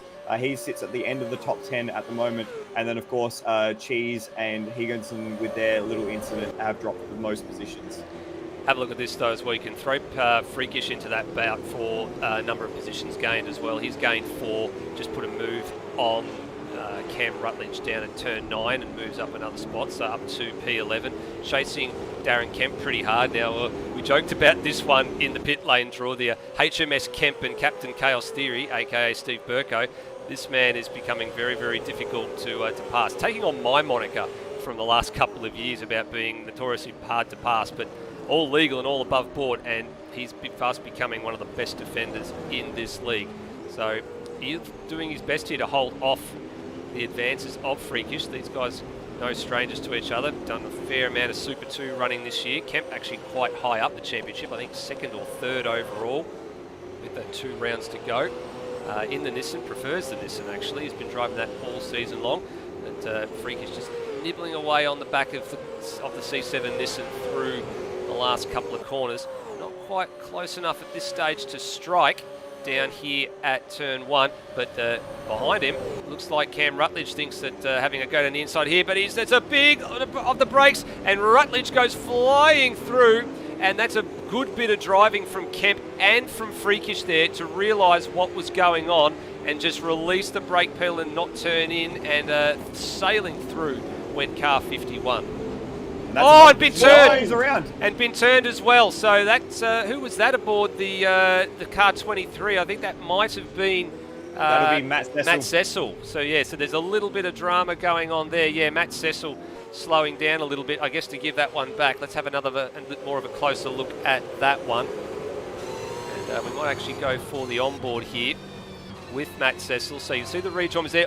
Tried to take advantage on the inside as Rutledge way out over the curbs. He was actually wide, and just such a little innocuous touch as well, as it all went wrong for them. So that one, unfortunately, just a little touch that just couldn't quite create that little bit of separation that they needed to make that work. Yeah, it's one of those things at peak load there. There's absolutely nothing you can do if you get just the slightest touch, because that'll absolutely unsettle the rear of the car, and before you know it, you're around, much like Cam Rutledge was, and much like Ben Hall almost was there on the exit of turn 1, as I've got eyes on the battle for 10th, 11th, and 12th, a pair of Nissans and Ben Hall. In fact, Hall's giving them the hurry up coming through turn 4 as they head down the long back straight. Guys, we're already 6.5 laps into this. It's gone like a flash, hasn't it?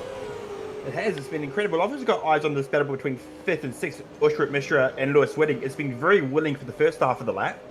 Lewis has been trying everything to get past. Hasn't quite got it done yet. No, not quite. Mishra's faded a little bit here as well because he started up an extra spot, so he's lost one. And Wedding's made a couple of spots on the run as well. So the race pace for Mishra there, probably the sprint format probably doesn't really suit the number 13 Mustang at this stage. Probably looking more at a longer race pace for tomorrow.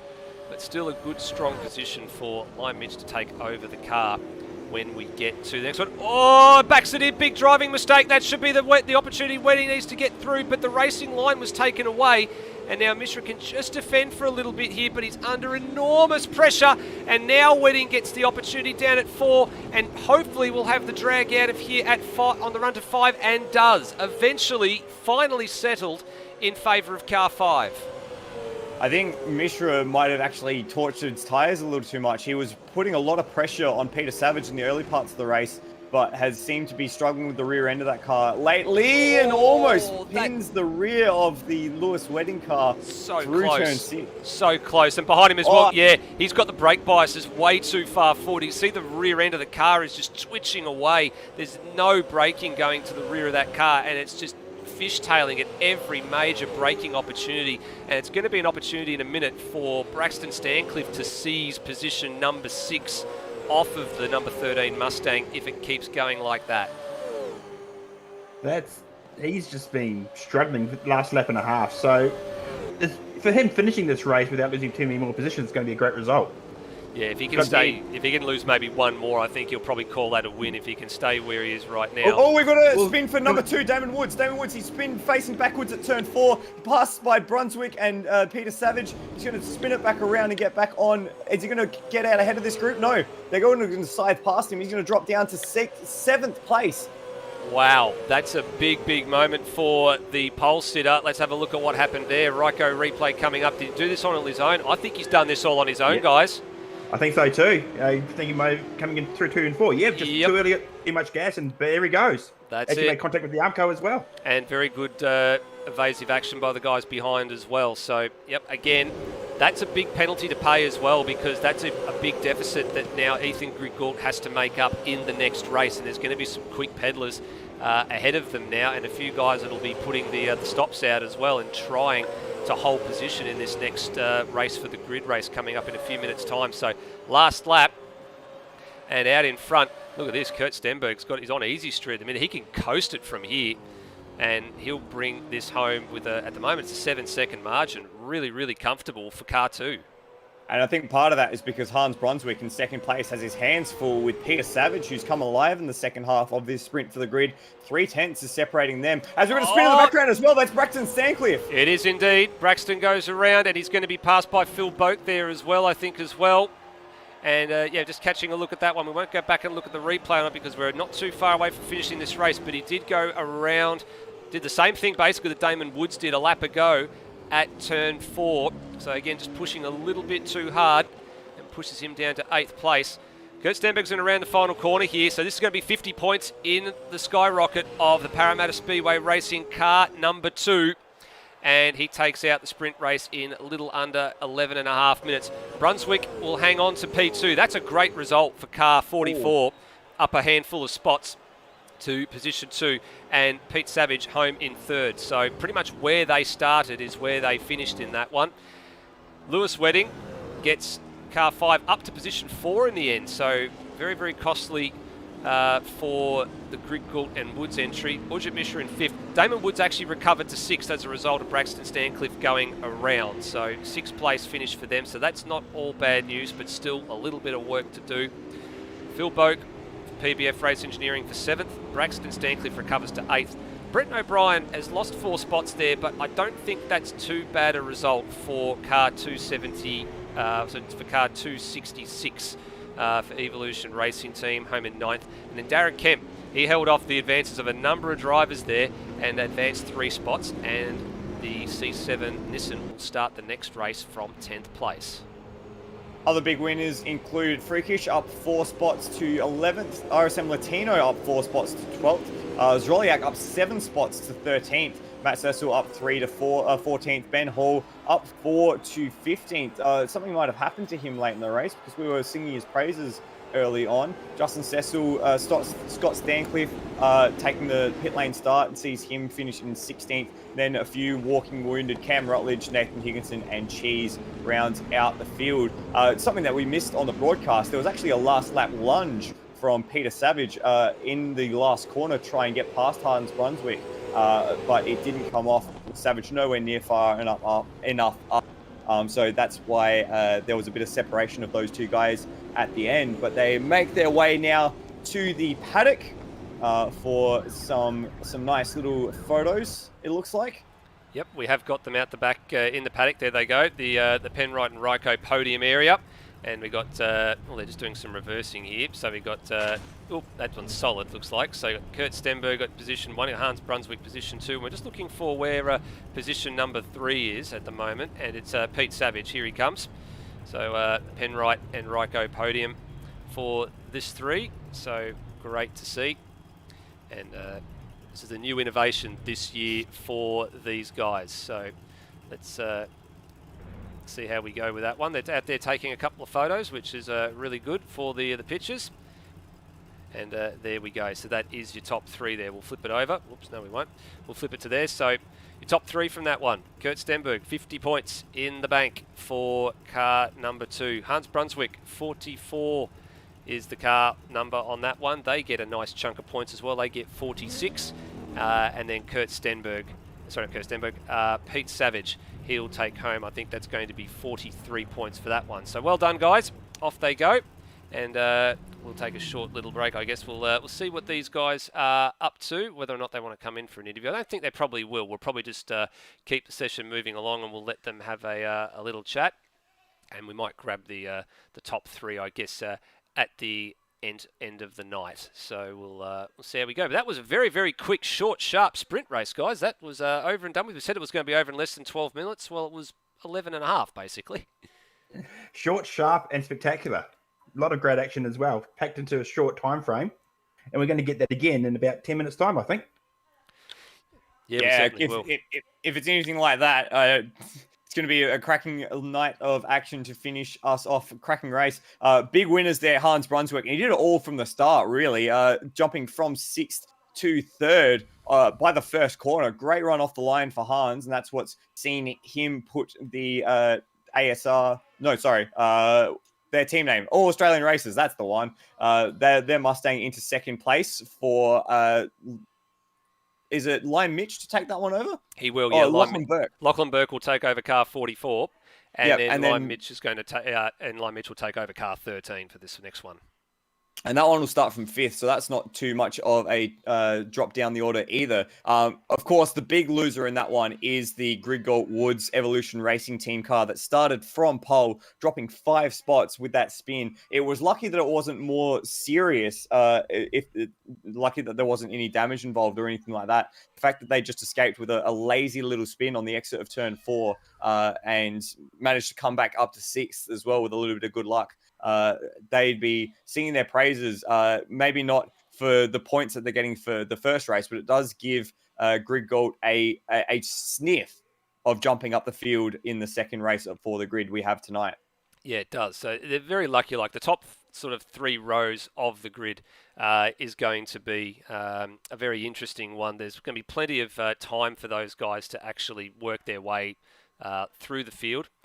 And it's not all bad news, but they are going to have a little bit of a fight on their hands. This is the problem. They'll have a fight on their hands to actually get through some of the quicker guys, because taking over some of the top cars, you're going to have Luke Rosella is going to take over car 2. You've got Lockie Burke, who's quick on his day, but he'll have to take over car 44. Will Devonish is going to take over car number 10 and out of 3rd place, but he's also got his fair share of start line dramas. So that's going to be the next interesting thing to look at, is can he get that car away at a good enough pace that he doesn't lose a position to the car behind, because the next row behind is where Ethan Griggault's going to be starting. And they've got to be on their game. Right? They cannot afford to have another one of those terrible starts that we've seen them have for so many times now. So I've got a question now. For the grid for tomorrow, is it a progressive grid from tonight's second race, or is it a combined most points sets the grid for tomorrow's race? No, it's going to be the progressive. This is the way that it actually worked back in the day. It was a progressive grid from that second race of the day that actually set the grid. The points actually were just the points to, how many points you could get was how it was actually set. So we've gone with the progressive approach. Just makes it a little bit simpler for us to manage, and also makes it a bit easier for the drivers to understand that they can get as many points as they can get on the day, and that goes in their skyrocket at the end of it all. But when it comes to starting the race, it's where you finish this one. So it's important to stay out of trouble, but it's also important to try and bank as many points as you can, because if you have a good showing tonight, but you have a bit of an average race day, you're still going to wind up with a good haul of points towards your campaign. And I guess the benefit or the plus side for Damon Woods' little mistake is that at least it wasn't the second race, so at least there's a chance that they can come up a bit further on the grid. Yeah, correct. That's the bit as well that they need to sort of keep in mind here. Is that it's not all bad news. If it was for tomorrow, they would have actually had a lot longer to advance their way to the head of the field. But they're lucky that they only lost 3 or 4 positions out of that one. Very, very fortunate. What we'll do is we'll take a very short break here on Outworld Broadcasting, and we'll be back after these messages. Don't go anywhere. The 2021 ASR Supercars Enduro Cup is proudly brought to you by Penrite Oil, Australian made and owned since 1926. Penrite, a better class of oil. Ryco Filters, the professional's choice for high-performance automotive filters since 1936. ASR would also like to acknowledge the ongoing support of Cam Rutledge Electrical, Matt Harvey Repair and Tune, Endurance Chat Media, Beyond Electrical, and Smith & Sons Renovations and Extensions. Thank you for being a part of our series through 2020 and 2021.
Welcome back, ladies and gentlemen. You're watching the first round, or the first half, rather, of the first round for the ASR Enduro Cup 2021 from Sandown International Motor Raceway. Kiwi Chris Riddell and Michael the Floodman Zalavari right alongside myself, Steve DeVries, for this one, as we will be tomorrow. And gentlemen, I'll go to Chris first. The short, sharp first race for the grid is over and done with. We're just in a holding pattern while the drivers sort themselves out. Before we get into this second one, what do you think we're going to expect between now and the end of this next 10-lap race, Chris? Well, if the first race was ending the show, these guys are not taking any notice of the fact that the big points are paid out tomorrow. No, they're not. They're absolutely not. We saw some very willing moves, some very optimistic attempts at passing. And I think that'll continue. And now some of these teams are going to have the potentially quicker guys in there, because of course these guys will be the guys the drivers that ran in qualifying. So the pace will be potentially even hotter. Yeah, indeed it will be. So there's a couple of drivers. Looks like we've got all the teams and the drivers in the session at the moment. We're just waiting on a few of them to just get in the car and make sure they've got setups and stuff in order and get it all done. But apart from that, Kiwi.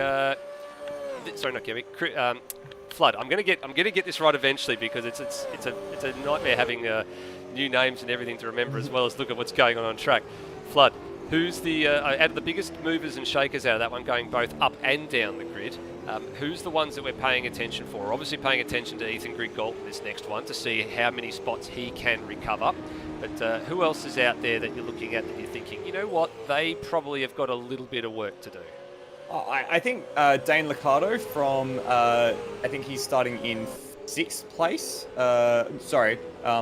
I'm trying to remember all the team matchups at the moment. I think it's about 9th actually from memory. Yeah, so with Brendan O'Brien, so 9th, that qualified in 5th, so he'll be looking to come up the grid a little bit. Freakish did a really, really good job in that Nissan Altima that he shares with. Oh, whereabouts is that on our Spotter's Guide? This is quite a struggle as well, because it's not just new names in the commentary box.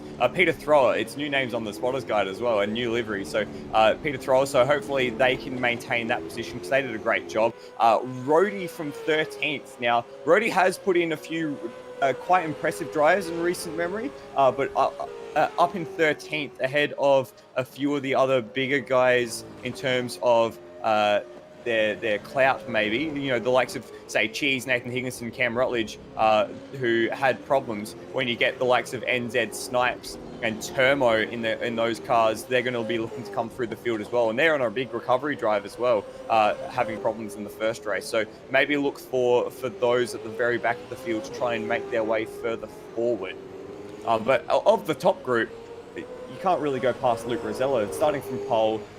It's almost the pole position in qualifying. They have to be a shoe-in. You got to say, even with the likes of Lachlan Burke and Will Devonish in that front pack and Brendan Ross, they've really got to be the ones who have to be the favourites, the target on their back.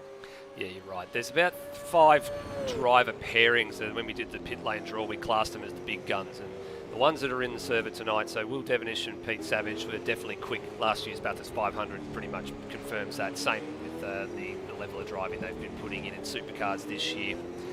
The other ones, as you just mentioned, Kurt Stenberg, Luke Rosella were up there, Ethan Griggold, Damon Woods. They're the top 3. There was also big gun alerts that were issued out for Xavier Kokai and Jordan Sini. In there as well. The 5th one that we drew is the big gun, actually. Just escapes my memory for the moment as to who we actually drew out of the hat for that one. Obviously Rhodes and Severs. That's got to be the one. Oh, well, they'd like to think that they got the big gun alert, but they didn't get the big gun alert. So. They got the water pistol alert. That's actually not a bad way of putting it. I wouldn't have thought about putting it as the water pistol alert. It's the old I challenge you to a duel, pistols are drawn, and then they draw out water pistols.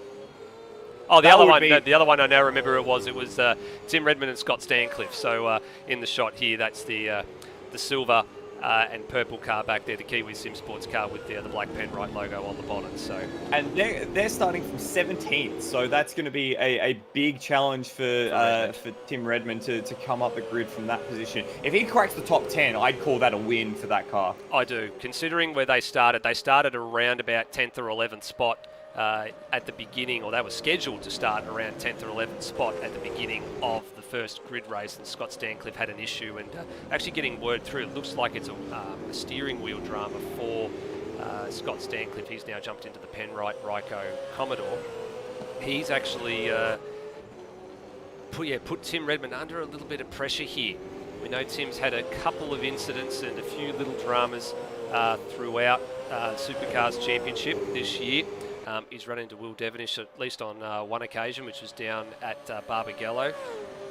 So he's got a little bit of... he's a good driver, definitely a good driver on his day. He's just got to be very, very careful about how he picks his way through this field, because some of these mid-pack guys are going to be very difficult to pass, and they're going to be having their own battles as well. That's the thing that you've got to remember. There's so many drivers that are going to have their own little battles up and down this field, that trying to get past them while they're doing it, that's the tricky part. It's not like the 97-lap race where you've got time on your side to be able to string it out and try and figure out where you're stronger or weaker than somebody else. You have not got a lot of time to do that in the race for the grid sprint. And if I was Termo in that situation, who's starting just behind Tim Redmond, I would latch onto his rear bumper and just follow him through. Don't need to worry about making your own passes. Don't need to worry about trying to outdo him. They've had a very willing battle in the Super Series, the ASR Super Series that Kiwi and I commentate on Tuesday nights. Where Redmond does a few last to first challenges in the Class R Lancers. So just jump onto the back of Redmond's car and let him pull you through the field, because that's going to be the easiest, quickest, least likely to cause problems way for Termo to find some positions as well. Yeah, it definitely is. So we've seen a few times, actually, I've been a privilege to watch some of those live streams as well, with Tim Redmond basically not opting to qualify in the R-Class Lancers and then just sweeping the field and ending up right at the very beginning. Because then, of course, the next one is a reverse race from the based on the class grid order, which means he goes to the back anyway. Yeah. And then he does it all over again. And then the next one's progressive grid, and he ends up a bit further up the order. He pretty much starts that next race. He's got no choice. He's not being put to the back, and he then just drives away from the field, basically. He's playing with the IRS cars. Go ahead, Kiwi, sorry. I was going to say he's been playing with the IRS class. He hasn't taken you up on your challenge yet, has he, Michael? No, we only said that for him from last week, though, so we'll see what that pans out. So I add an extra dimension to his last to first challenges, that next time he's going to do one while taking a pit stop as well, and we'll see whether or not he can pop out the other side of that. So he's become very accustomed to ploughing his way through a field in a way that's safe and efficient. So a 10-lap sprint around Sandown might be exactly what all of this training is being leading up to. Yeah, it's actually an interesting point to think about there. I hadn't thought about it in that sort of fashion. I hadn't been giving any thought to, what he's actually been doing for the better part of the Super Series so far. Might actually be a challenge. I mean, granted, it's a different type of car. It's a much slower car, but the concept is still the same. Because, yeah, finding your way through a tight... Because that's the thing, it's pack racing that we've seen in the Super Series. Universally, I think Kiwi will agree with me, we haven't seen one race where there hasn't been action that we can watch and follow. It's just been all these big packs that have been pushing each other around. So the fact that he's been able to consistently make his way through those packs without incident and come out on top, it's sort of been unintentionally building to something like this, where he's got to do a recovery drive in order to save some face, save some position for tomorrow's race. So it's worked out quite nicely for him.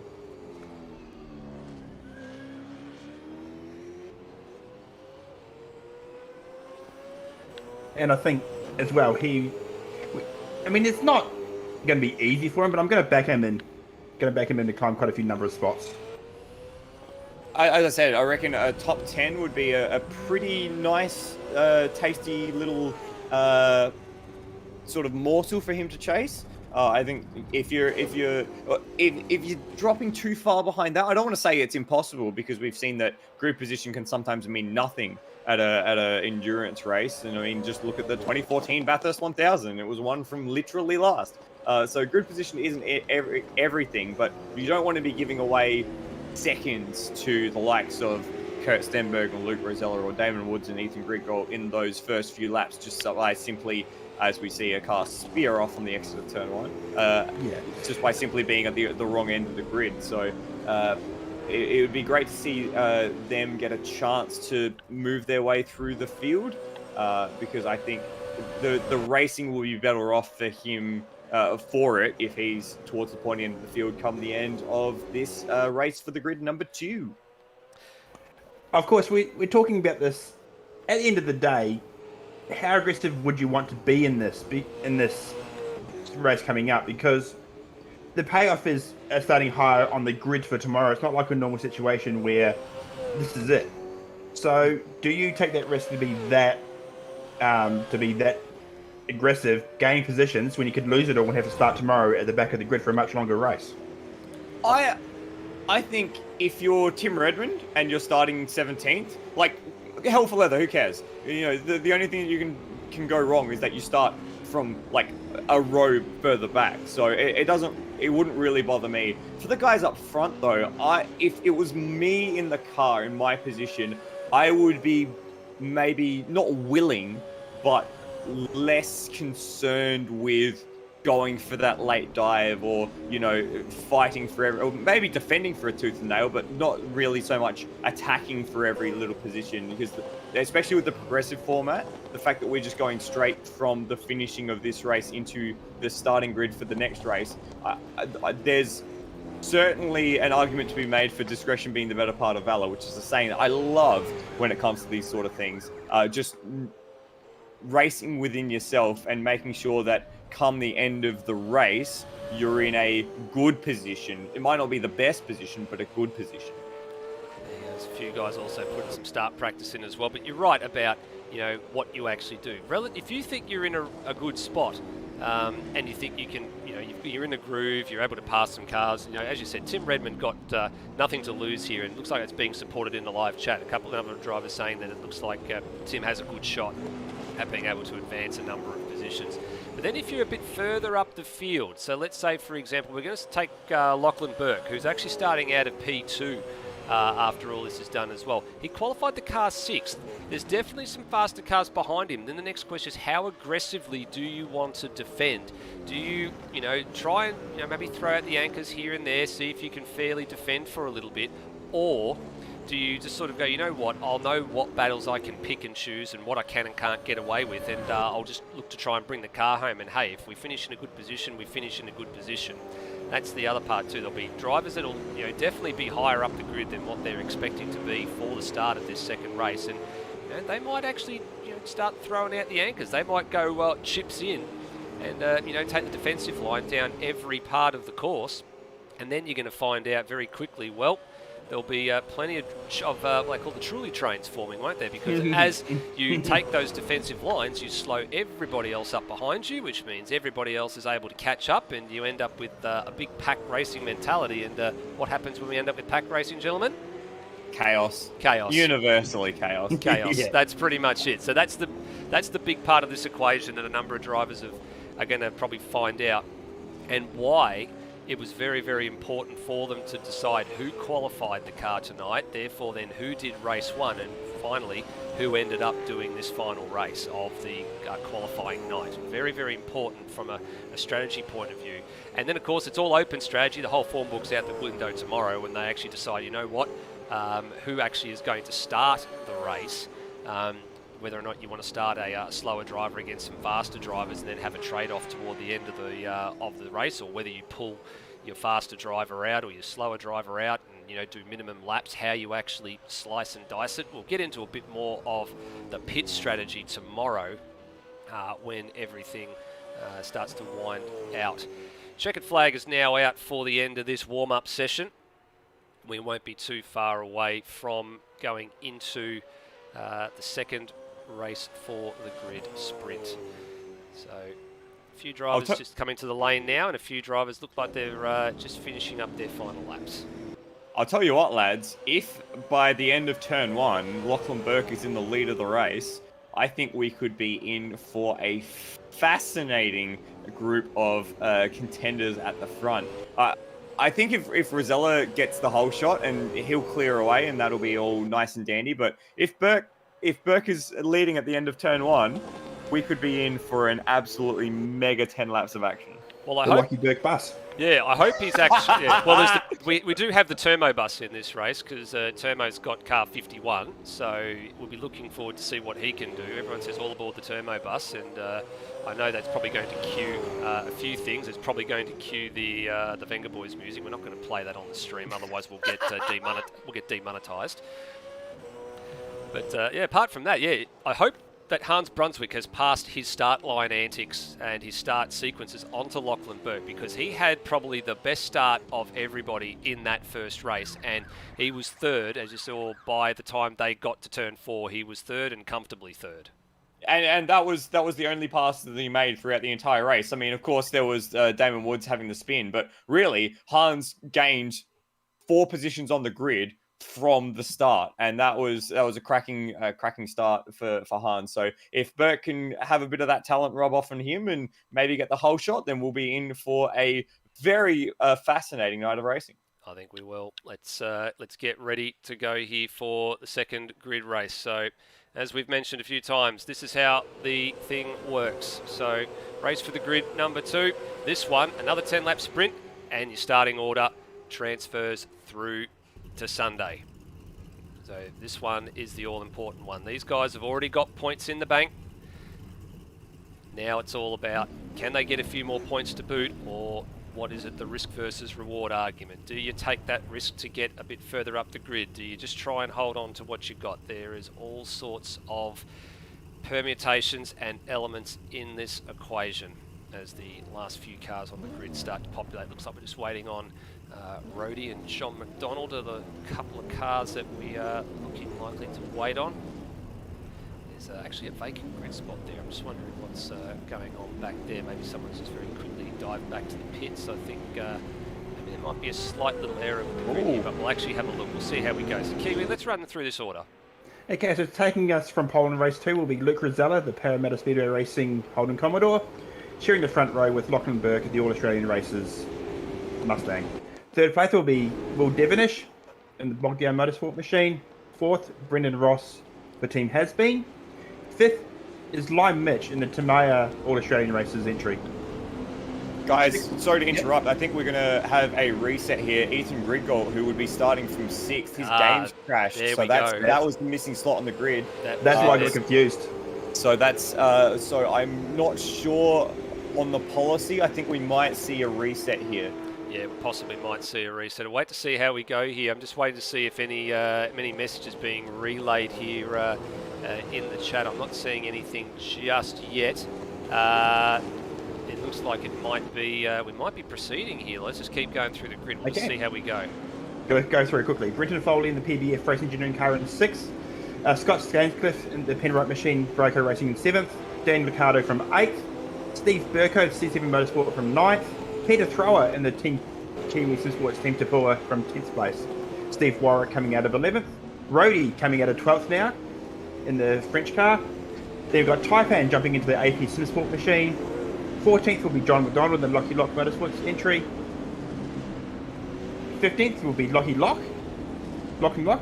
Tim Redmond out of 16th. 17th will be Termo. A lot of work for Termo to do. 18th, Daniel Cox. 19th, NZ Snipes. And 20th, joining the grid from race 2, Xavier Kokai. Right, so at this stage we're continuing on. We haven't been alerted that there will be a restart for this one, so it's a little bit of a strange one. It has been a bit of an odd night with how things are going. But we will wait and see how all this one actually unfolds. So Rosella and Burke. Then you've got Devonish and Ross, and then there's a bit of a gap there. That's why there's a missing car. So waiting on the lights. Race number 2, setting the grid for tomorrow's 300 kilometre enduro. We are underway. Good even start by the front 2, but just in the secondary part of the start, just Lachlan Burke just lit the tyres up, couldn't get it on the gear change from first to second quickly enough. Devonish has had a pretty good start actually. There's a massive send-off. Looks like the Peter Thrower car's gone off. Brendan Ross has gone off as well. There's carnage at the first corner, and there is a safety car that's been called for. Now that's a little bit of an interesting dilemma here. But another car spun around. That's Stephen Warwick, and looks like Tim Redmond's off as well. It was carnage. It was I think it was Thrower into the back of who was it? Brendan Ross. Yeah, so here we go on the replay here. Oh yeah, miles out of control. Miles out of control for Peter Thrower. Just completely missed the braking point on the run down to turn number 1, and the safety car's been called for now. It was meant to be sprint racing. Oh, you can just see in the front foreground a shot there as well on the replay. There was all sorts going on down at turn 3 and 4, and this is going to settle this field. So, I think Thrower's had some sort of failure there. He's still stuck at the end of the gravel trap. We got Matt Cecil saying that's a Matt Charter style crash. Unfortunately, very much so. Yeah, he actually made contact with the inside wall as well. Wow. Yeah, he's actually trying to get out of the gravel trap. This is the problem for Peter Thrower, and that's the end of that car's race by the look of it. Looks like Steve Warwick might be out of this as well. So I think Steve Warwick's actually been caught in some artifact in the game because it looks like he was stuck. And yeah, that's a full reset. That's a red flag. Yeah, that's a red flag. So that's going to red flag this race, unfortunately. And looks like we are going to get a couple of things sorted out here in time. But yeah, that is a big incident. And yeah, at speed, that was scary, guys. That was really scary for Throw. I think you're right. I think he's had some sort of issue there. And it looks like Pete's brake pedal broke on the start. So we're just getting salvage from his co-driver through. So that'll do it. That will do it 100%. That's a very rare failure, I think we can call it. I'm not sure how much force do we be putting into a brake pedal for that to actually snap. Wow, that's incredible. That is nuts. And we got Rossi in the broadcast booth. Rossi and Lewis Wedding, can you shed some light on what's going on at the moment? Yeah, so this server was meant to have black flags only. There wasn't meant to be safety cars for the sprint race. And due to there being not only a car crashing as the server ticked over, but due to the safety car coming out, we elected to restart the race. Because there wasn't meant to be a safety car. So that's why we're restarting. I think that's fair enough considering how everything's gone on as well. We've just got a quick note from Peter Thrower that he's out for the night. The pedal is not going to be able to be repaired, so he's done for the night, unfortunately. Thank you, Rossi, for fixing that one up for us. So who wins out of there being a restart? I reckon first one off my list is Lachlan Burke. He gets another chance to try and take it to the top of the field. Yep, second one on the list would be Ethan Griggle. So he'll be able to get back into the server now and sort that out. And then he'll be starting from his original starting position. Big loser, of course, is going to be the Kiwi Sim Sports Team Tipua car of Peter Thrower and Freakish. That's going to be a rear grid start for them come tomorrow. And now the big question for them becomes, is that car actually going to be able to start, given Peter Thrower is probably going to have a pretty significant overnight repair job to fix that brake pedal, if he can actually fix it in time. Yeah, we normally I normally joke about that when talking about sim racing stuff. This is actually a legit overnight repair, and depending where he is, that might not be the easiest thing to repair. Is he located on the eastern seaboard? As long as it's not Auckland, he might be okay. It's a short turnaround. The race is 1 p.m. tomorrow, 1 p.m. Eastern.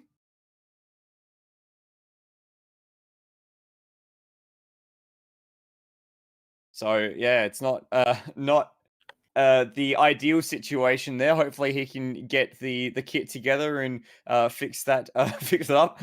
We've just seeing in the live chat Peter Throw apologizing to whoever he hit and being informed that it was Rossi, and Lewis Wedding just noting that he's been pronounced dead. Jesus. After that one, and a series of rips in the chat. Oh, don't you just love it?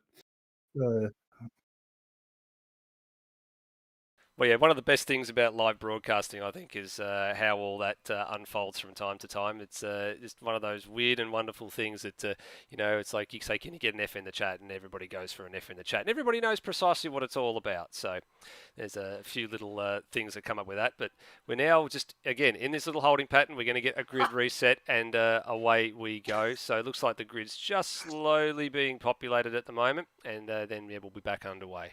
I think we just had Michael had a fit of laughter there.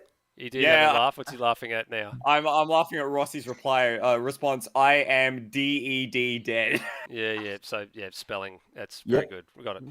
So just confirming, Peter Thrower does live in Auckland, so he can't even nip out to the local hardware store to get stuff. Oh, that's right, because the Auckland area is still under a lockdown orders in New Zealand as well. So there might be a bit of burning the midnight oil, maybe doing some welding, doing some temporary repairs, or I know he's an electrician by trade, so I'm not sure what sort of skill set he's got up his sleeve that might serve him well for trying to get that pedal repaired in time. There's some stuff coming in the live chat, like from Pete Savage, that using the clutch as a brake pedal. I mean, I've seen that done before as well.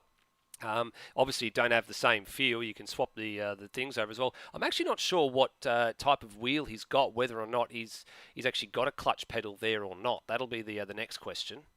Might have to do a fun special and drive on a Switch controller. Oh, dear, no. I do not Oh recommend. dear.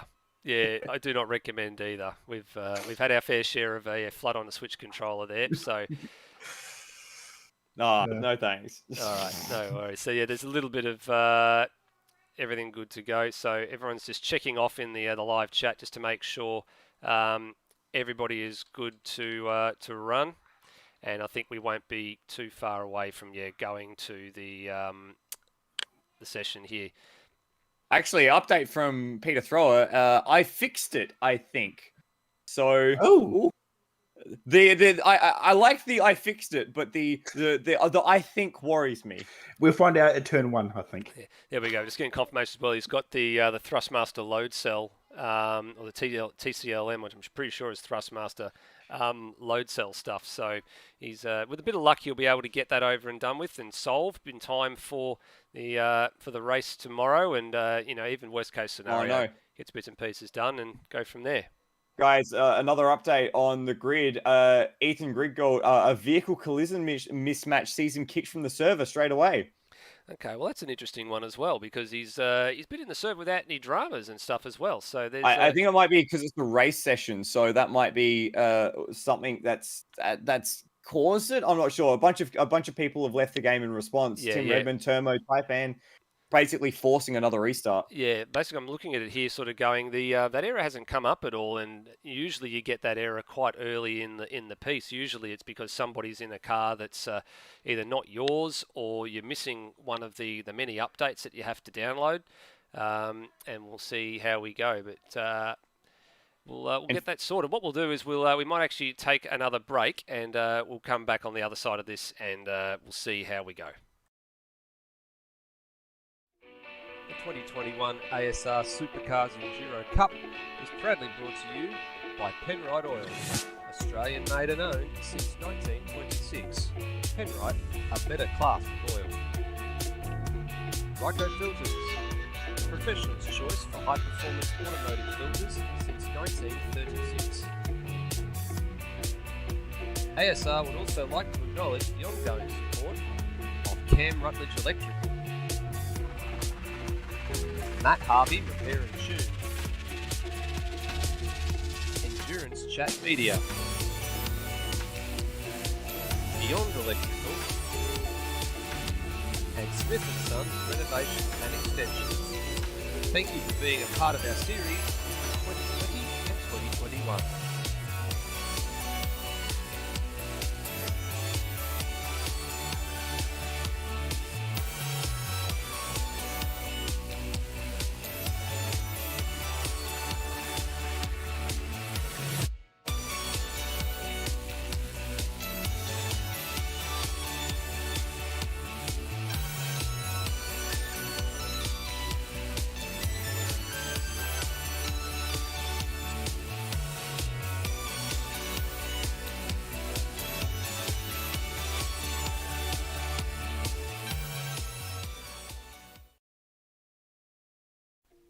The 2021 ASR Supercars Enduro Cup is proudly brought to you by Penrite Oil, Australian made and owned since 1926. Penrite, a better class of oil. Ryco Filters, the professional's choice for high-performance automotive filters since 1936.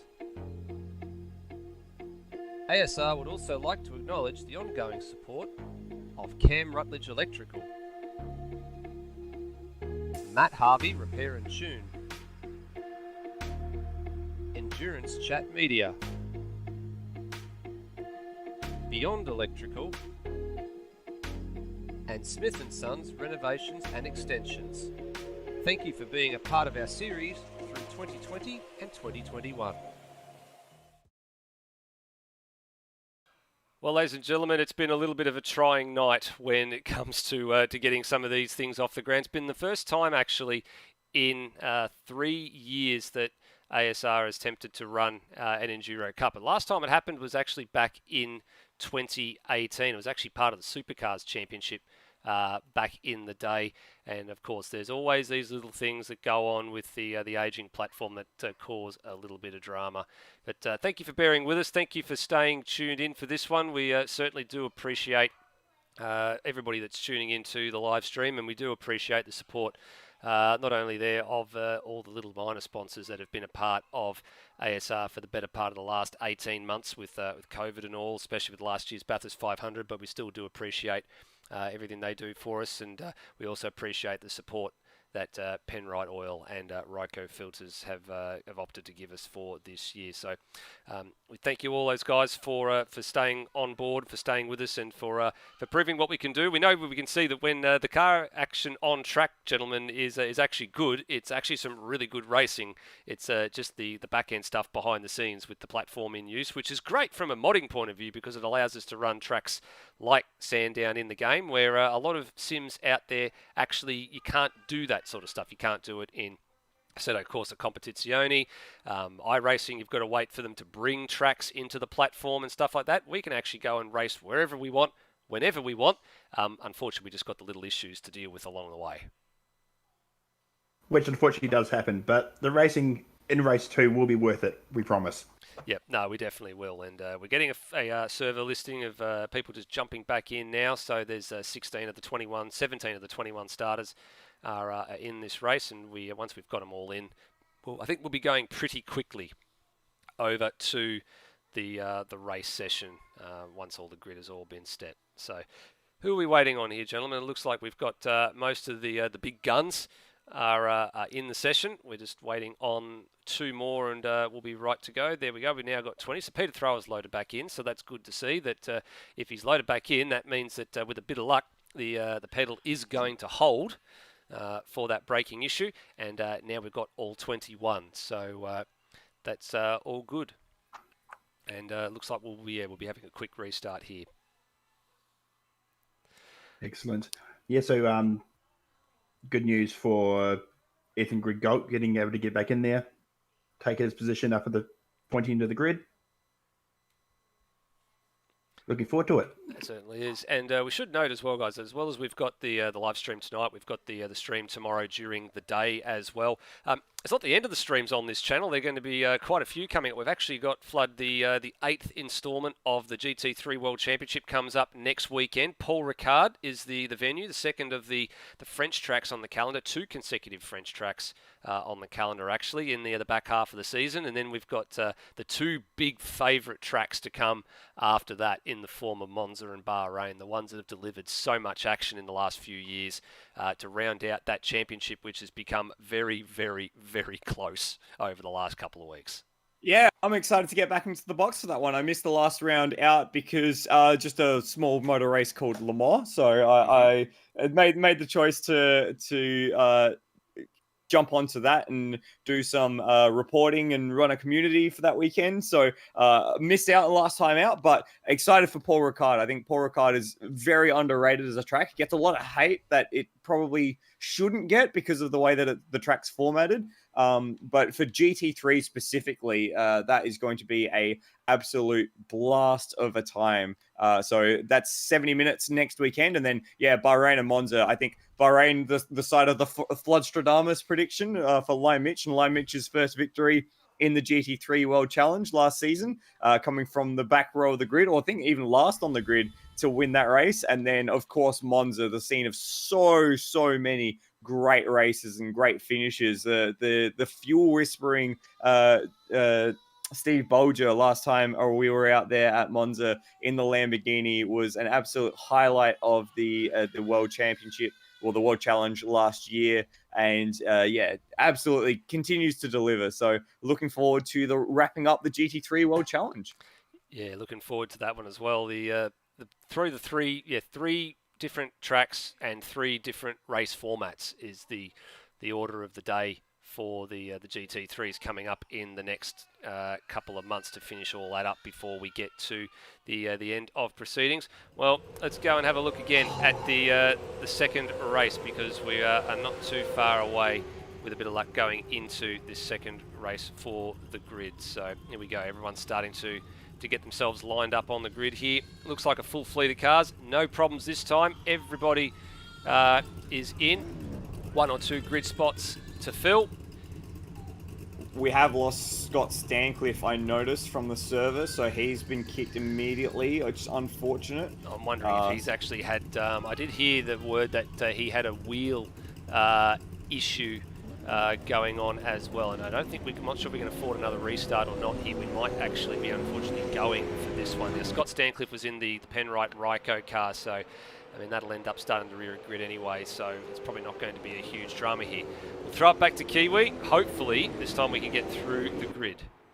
So coming out of pole will be Luke Rosella, the Parramatta Speedway Racing Holden.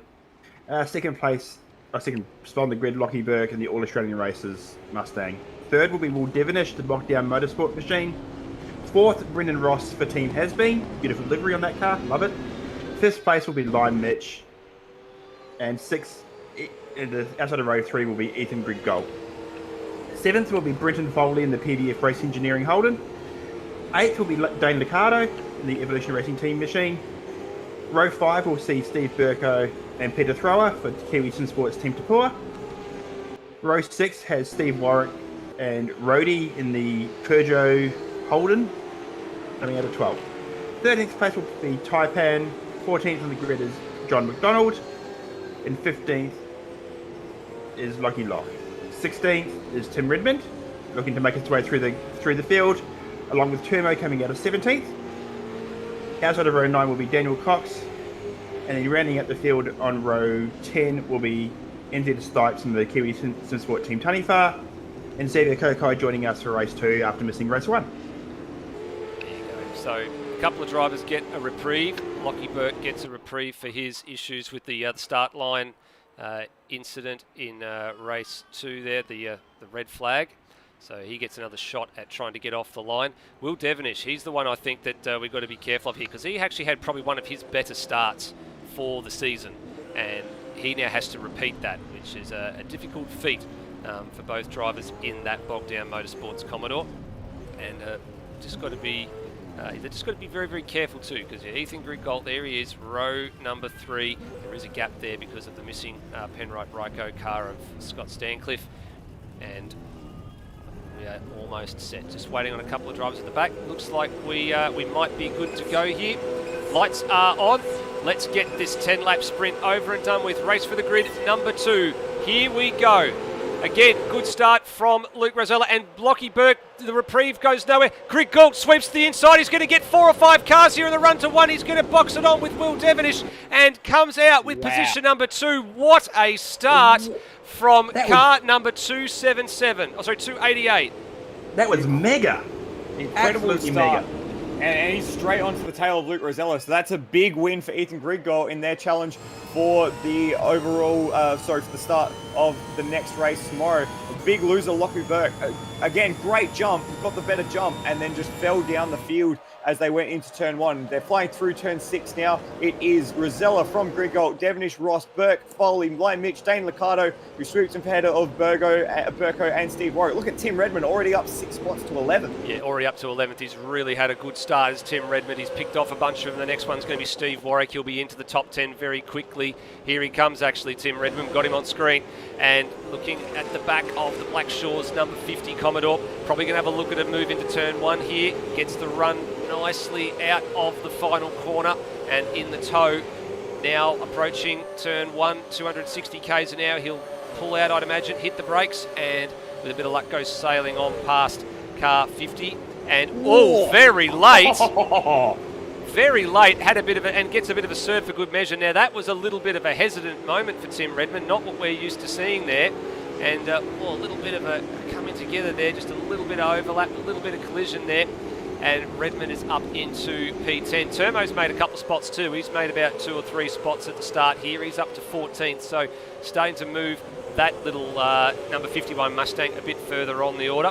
Out in front though, at the moment, you can see Will Devonish is here. He's all in his own sim, and then catching up ahead is Luke Rosella is being slowly caught by Ethan Griggold here. There it is. The gap is slowly diminishing. So I reckon for Tim Redmond there, that move to turn 1, he actually made the move to swing in, decided better of it, then came back into line, and then all of a sudden Warwick was on the brakes, and Redmond swung out because he had nowhere else to go. So lucky that he didn't clean up Warwick there. Getting news through in the live chat that Lachlan Burke's having some problems with his clutch pedal. That's why he's... And Steve Warwick, we just noticed around at the final corner, there's a little bit of a drama there just behind the race leader, so he's gone around. He's going to drop a bunch of spots here, which means all these guys have moved up a couple of spots. So NZ Snipes moves up. Termo's now going to try and move up another spot here on Lockie Lock to get into position 11. Going to have to go the long way at the chicane, and we'll have to... Oh, we've got car on his roof. Car on his roof. Car on the roof. Brendan Ross is on his roof from what we're hearing. Where is he? He's 15th, 16th place. He's at the corner, turn 4, and I think he's found his way into some artifact in the track because he's nowhere. And we've got Xavier Kokai in the background of turn 1. Things are all happening here at the moment. There we go. So what happened to Brendan Ross? Did he have a bit of a moment of his own? Oh, hang on. No, I've seen what he's done here. He's bitten off more than he can chew at turn 3. Have a look at this. So went to there and up and away. That's it. So that's what's happened to Brendan Ross. That's a bit too aggressive on the curve there, unfortunately, for him, and that's going to put pay to get a result here in race 2. That's it. Taipan is also DNF'd, I notice. Yes, there's a few drivers that are actually pulling the pin on this one and thinking, you know what, we're just going to take some points and start from the rear. So Brendan Ross, that actually promotes Lachlan Lock into the top 10. So there's a top 10 position on here for somebody that would normally not start in the top 10. So you got Lockie Lock, you got Termo, they're going to have to try and battle away here. Then you've got NZ Snipes and Peter Thrower. Looks like that brake pedal has been well and truly fixed. So he's sort of caught up there. And Brendan Ross is actually coming in for a bit of damage repair, I think. So that's probably the smart call. You don't want to be out there with a race car that's ill handling. Puts Redmond up to 9th. He's actually got to say, check out Tim Redmond. Check out his progress through the field. He's on the tail of this pair of cars coming into turn 6, and he's still making ground as Steve Burko gets a bit out of shape into Dandenong Road. Manages to pull it up. Big lockups from all of them coming down the hill into Dandenong Road. So you talk about people not wanting to take the risk. These guys are still throwing it all out there at the moment. I reckon if we jump on board with Tim Redmond, this is going to give us a great show as they come through towards turn 1. This is Dane Liccardo, Steve Burko, and Tim Redmond. Remember, Redmond started effectively from the rear of the grid. He's up 8 spots at the moment as he comes down the main straight. So he's been the biggest winner so far. Him as well as NZ Snipes, who's up 8 spots from the rear of the grid to 12th place. Of this little battle pack in 5, if Redmond can get his nose clean through, as we've got a car, I think that was Lime Mitch, just a little wide at turn 4. If Redmond can keep his nose clean and make his way through, that's a top 5 start for him.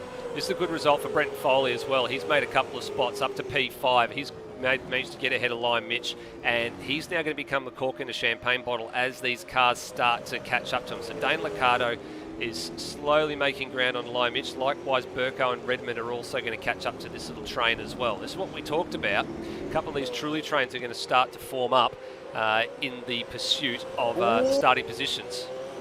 I just had eyes on Turmo and NZ Snipes as NZ Snipes made a very late decision to try and make the move toward for 11th place at turn 9 at Dandenong Road. Lucky that there wasn't contact, and in fact that's actually... there's a car rotated. So that happens to be that's Daniel Cox. So that's an uncharacteristic mistake from Cox out the back there. And how's he gone about resuming himself? Here he comes. So he's just, again, lit it up off the final corner. And away he goes. Ooh. So that's a big loss for them. They had gained quite a few spots from the rear of grid there. So Cox had driven very well. He now falls...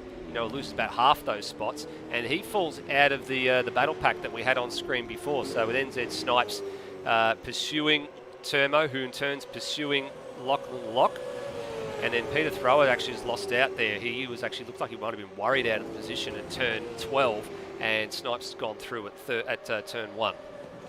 Check out the battle for the lead now. Ethan Grigolt right on the tail of Luke Rosella as they come to finish lap 6. That gap is minuscule. It's less than a quarter of a second as they cross the line, and this is Ethan Grigolt's chance to atone for Damon Woods' little mistake in the first race. He's done a great job to latch onto the rear of the Parramatta Speedway Racing, not Mustang, Commodore. And all at the start, Kiwi too. All at the start, and now he's really starting to hone in on the back of car 2. Yeah, this has been an impressive start, and now you suspect it's only a matter of time. But I tell you what, Luke Rosello's not going to give it up without a fight. We know he can defend, and he's only going to defend it for, 3.5 laps. Yeah, so 3.5 laps now, but the prime opportunities, we know where the passing zones are here. They're at turn 1, they're down here at turn 9, and then they're also on the run to the last chicane if you get a good run out of here. What's the move like? It's just staying on the racing line for the moment. They're wringing the necks of them though. They are not. They're not giving an inch here, these two. And why the hell not? It might just be a race for the starting positions for tomorrow's race, but it is still a race win. It is still 50 points in the bank, and I think both of these guys would love to have that in their ledgers. Just getting confirmation, by the way, a game crash, computer crash actually for Taipan is why he's DNF'd. Yeah, I think a few drivers might have to look at turning down the graphic settings a little bit, I think, for tomorrow's race, just to make sure that they can actually get to the checkered flag, with the long distance race being what it is. A little bit further back, though, on top of this battle, so you've got the battle here for first and second on screen. You've got Lockie Burke is holding on to 4th place, so that's not a bad result for them at the minute. Will Devonish is currently 3rd, and then you've got the Foley train over here on this side of the screen. So this again closing up again a little bit. Now Dane Liccardo's joined this little battle, and Steve Burko and Tim Redmond are not too far away from latching on as well. Yeah, Oh, Grig called around! Grig called around! Sorry guys, he's gone around at turn 6. That's a big mistake from Ethan Griggold. There goes Will Devonish. There goes Lockie Burke. He's done that all on his own. I think he's just stepped out of the groove. Just caught it on the other side of screen. Time for a Ryko replay, because that was it's a high-speed approach, 265 k's an hour, down to about 170 odd. What's he done here? Has he just stepped out of the groove? Oh, he's gone for the move. He's gone for the pass. He's gone for the move. Rosella's left him a little bit of space, and he's just backed it in a little bit too much. And it didn't come off. Incredibly lucky for Rosello there that he didn't get pinned into the wall on the outside. The fact that they both mostly managed to get through that okay, despite Griggold's little spin. And in fact, Griggold's back in 4th, so that's not even that much of a loss. In fact, he's just ahead of the battle for 5th, which is... I think the tyres are gone though here. Look, he's just squirming a little bit under brakes here. The tyres are going, and then here you go, right behind him. Look at this little train. It's now really starting to get interesting. Oh, and there's touching. There's Dane Liccardo. He's held up by Mitch high and right. And now... Mitch is around. So that's at the back of the shot there. So what happened to the line, Mitch? Did he just sort of did he get turned around all by his own? Has he actually got it going? He's got to wait too. He's got cars. He can't get going. He's got to pick a clear spot in the traffic, and there he goes now. I think he just got a little high and dry. Dane Liccardo had the move on at 4, but just pushed Mitch wide, and then he was on the curb, pushed that loud pedal a bit too hard, and we'll see it on the replay now. Just a little bit of contact, and on then the grass, on his own. So he was sort of boxed out a little bit by Liccardo there on the grass. And look, Mitch has actually done the right thing there by grabbing reverse and going right to the fence. To me, he knew there were cars coming around that final that turn 4 curve, so he's gotten out of the gas and sort of allowed that just to proceed. But that's sort of given a bit of a free kick to these guys in the battle. Foley's actually got a bit of clean air now, and now it's all about Steve Burko holding up Tim Redmond, and Dane Liccardo has slipped to the back of this. I think he might be carrying a little bit of damage after that one. He's a little bit leery on the exit of 1 there, following Tim Redmond. Just as a side, we also missed Termo having a spin at turn 1. Basically exactly the same deal as Lion Mitch's problem at turn 4, just entirely by himself. So he's now down in 17th, which is still an improvement from where he started. Well, that's important from a points point of view for them. He's fallen pretty much down to where he started in 17th. So he's had a big net loss there. But it's going to be maximum points out of the sprint races. This is really good result for these guys, for Luke Rosella and Kurt Stenberg. They not only walk away with pole, but they walk away with the maximum points available for the team for the sprint race as well. So that's a really good job for car 2 and solidifying their position as Tim one Redmond of the cars DNF. to beat. And Redmond out. So Redmond's out of this one. So that means Will Devonish to 2nd, Lockie Burke to 3rd. Redmond where was he? So that means Griggold was 4th. Redmond was in behind Burko, so that's a big issue there for Redmond. Foley to 5th. That means Burko ends up 6th. Dane Liccardo 7th. There's a battle coming to the line here. Lockie Lock's going to get 8th. He's going to hold off NZ Snipes for 9th, and then after his brake pedal drama, Peter Thrower's in the 10. So Wow. Tim Redmond, he was side by side with Dane Liccardo on the run into 6. They managed to get through 6 fine, but Redmond just got a little bit of oversteer in the mid part of the corner, and it speared the car off to the right, and he made heavy contact with the wall, broke off a tire, and ended up just off of racing line into 8. So he had to exit straight back to the garage, otherwise he was going to get cleaned up. So that's a big story at the very end of the race here.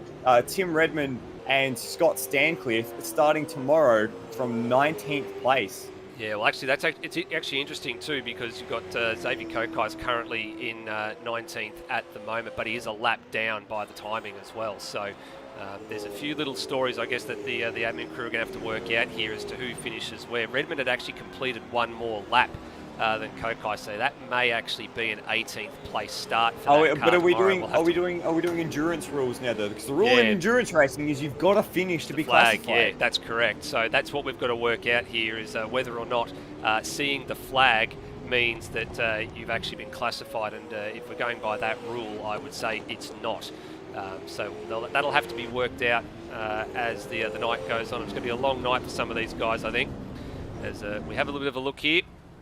Out the back comes car number 2 to the Penrite podium presentation area. And I think he might be the only one. I know Lockie Burke's over there at the moment. That's actually a really solid drive from Lockie Burke. So they've done really well there. And we're actually looking for Wilbur Devonish here to see where he's at. I think he might have actually he's gone back to the garage. So he's wussed out on us here. So we'll have to see what comes of that one. But there is your top 2, or 2 of your top 3 rather, I should say. We'll see if we can get them in here and have a little bit of a chat.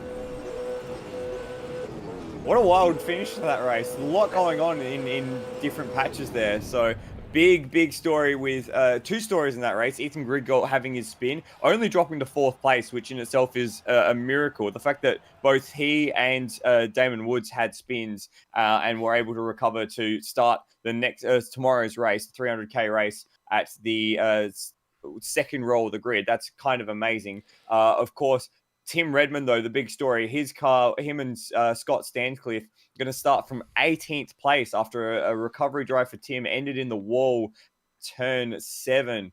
So a bit of a story there. They're going to have a long day in the seat in order to recover from that position, as well as I think Termo, a bit unlucky, a bit stiff to have a spin and see him in 6th. And Lime Mitch finishing outside the 10 in 11th place. So a few walking wounded tonight, and a few with a few stories to tell ahead of tomorrow's race. Yeah, a bit of soul searching from some of these guys, do you think, Kiwi?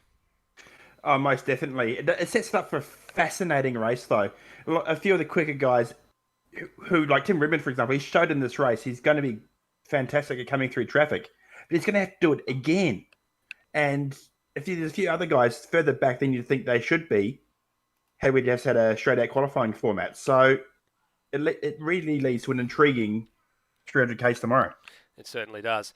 Well, we're going to call this the Penrite podium interviews anyway. I mean, this is not for the race win overall, but this is more so for the qualifying position. So we'll get some of these guys up. Let's have a little bit of a chat first of all to our podium sitters, our first place sitters for the race come on to Sunday. Let's go over to the team of Kurt Stenberg and Luke Rosella. We might start with Luke Rosella in that one, because that was probably the more entertaining one, I think, from your point of view, Luke. You had a very, very quick Ethan Grigort behind you for the second half of that race, and it all came to a head at turn 6 with a couple of laps to go. Yeah, that was amazing. The first part of that race, I couldn't believe the start Ethan got. I just saw my rearview mirror. I wasn't concentrating too much on it, but I just saw him absolutely dive bomb half the field, and yeah, he was second already. So yeah, had already a big job to do, trying to keep him behind me. I don't think I've concentrated so hard in my life. It was pretty tough, but yeah, I think he was just that little bit quicker than us, and he eventually got pretty close to our slipstream, and yeah, he had to go at turn 6. I mean, I gave him room, and I'm pretty sure he either lost on his own or he hit my side paddle. I don't know, but yeah, It was a pretty entertaining race. Definitely entertaining from our point of view, and sort of lucky that he kept it out of the fence as well, that he spun the right direction and was able to salvage fourth at the end of the day from that one.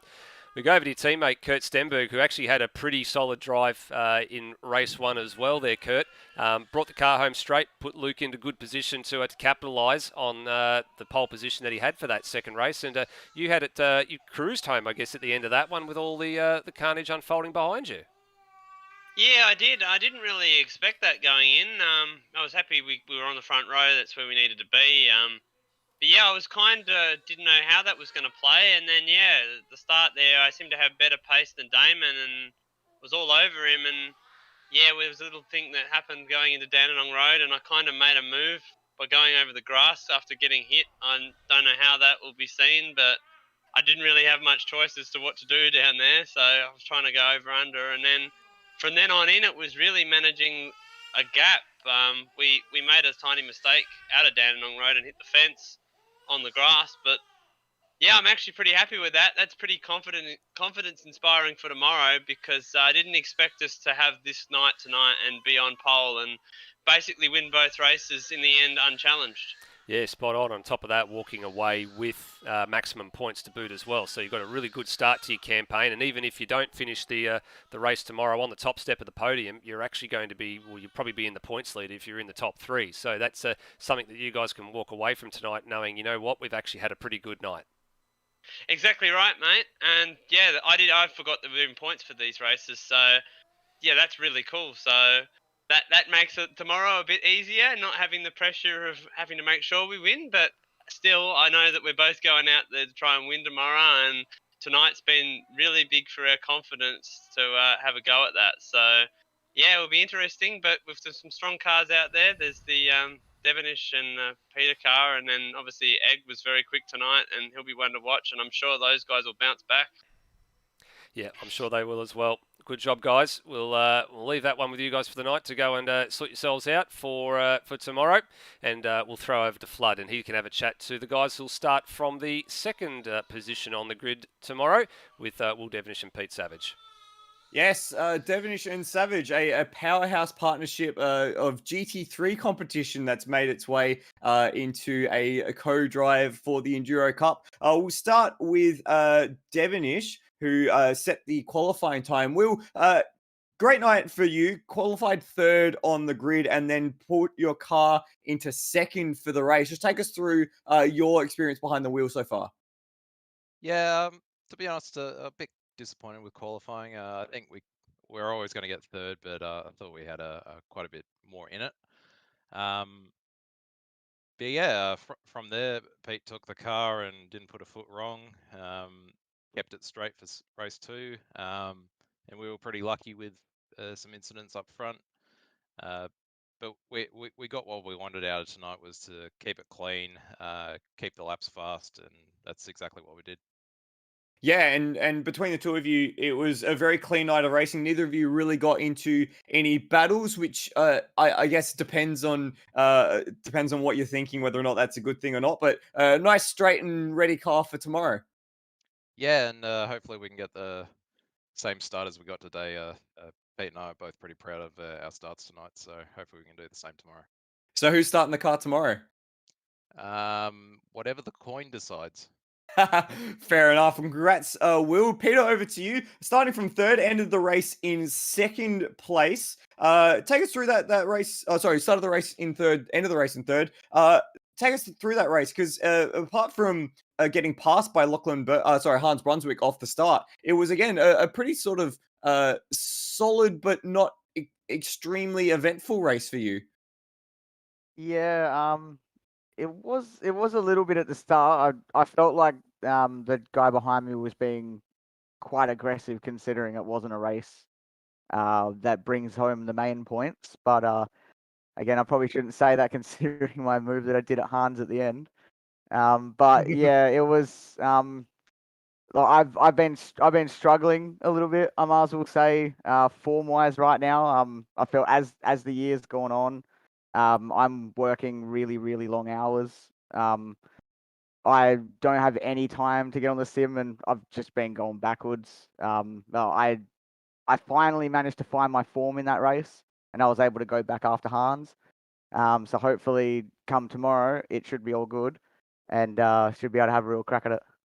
Yeah, well, tomorrow is a 300-kilometer race, of course, so there'll be plenty of seat time to sort of ease into it and find that form.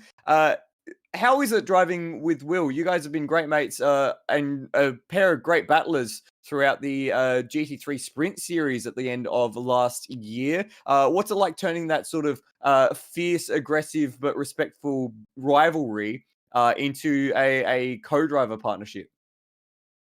Well, when we weren't teammates in the GT3s, we seemed to push each other forward, which worked out pretty well for us in the sprint series. We were able to run away with that. But yeah, in the V8s, you know, he sends the setups. He does some times. I ask him what his times are. Generally, you know, I'll go do a few laps and try to knock off his time, and then we kind of just keep on, you know, snowballing that forward, and we just use each other as a guide to push forward.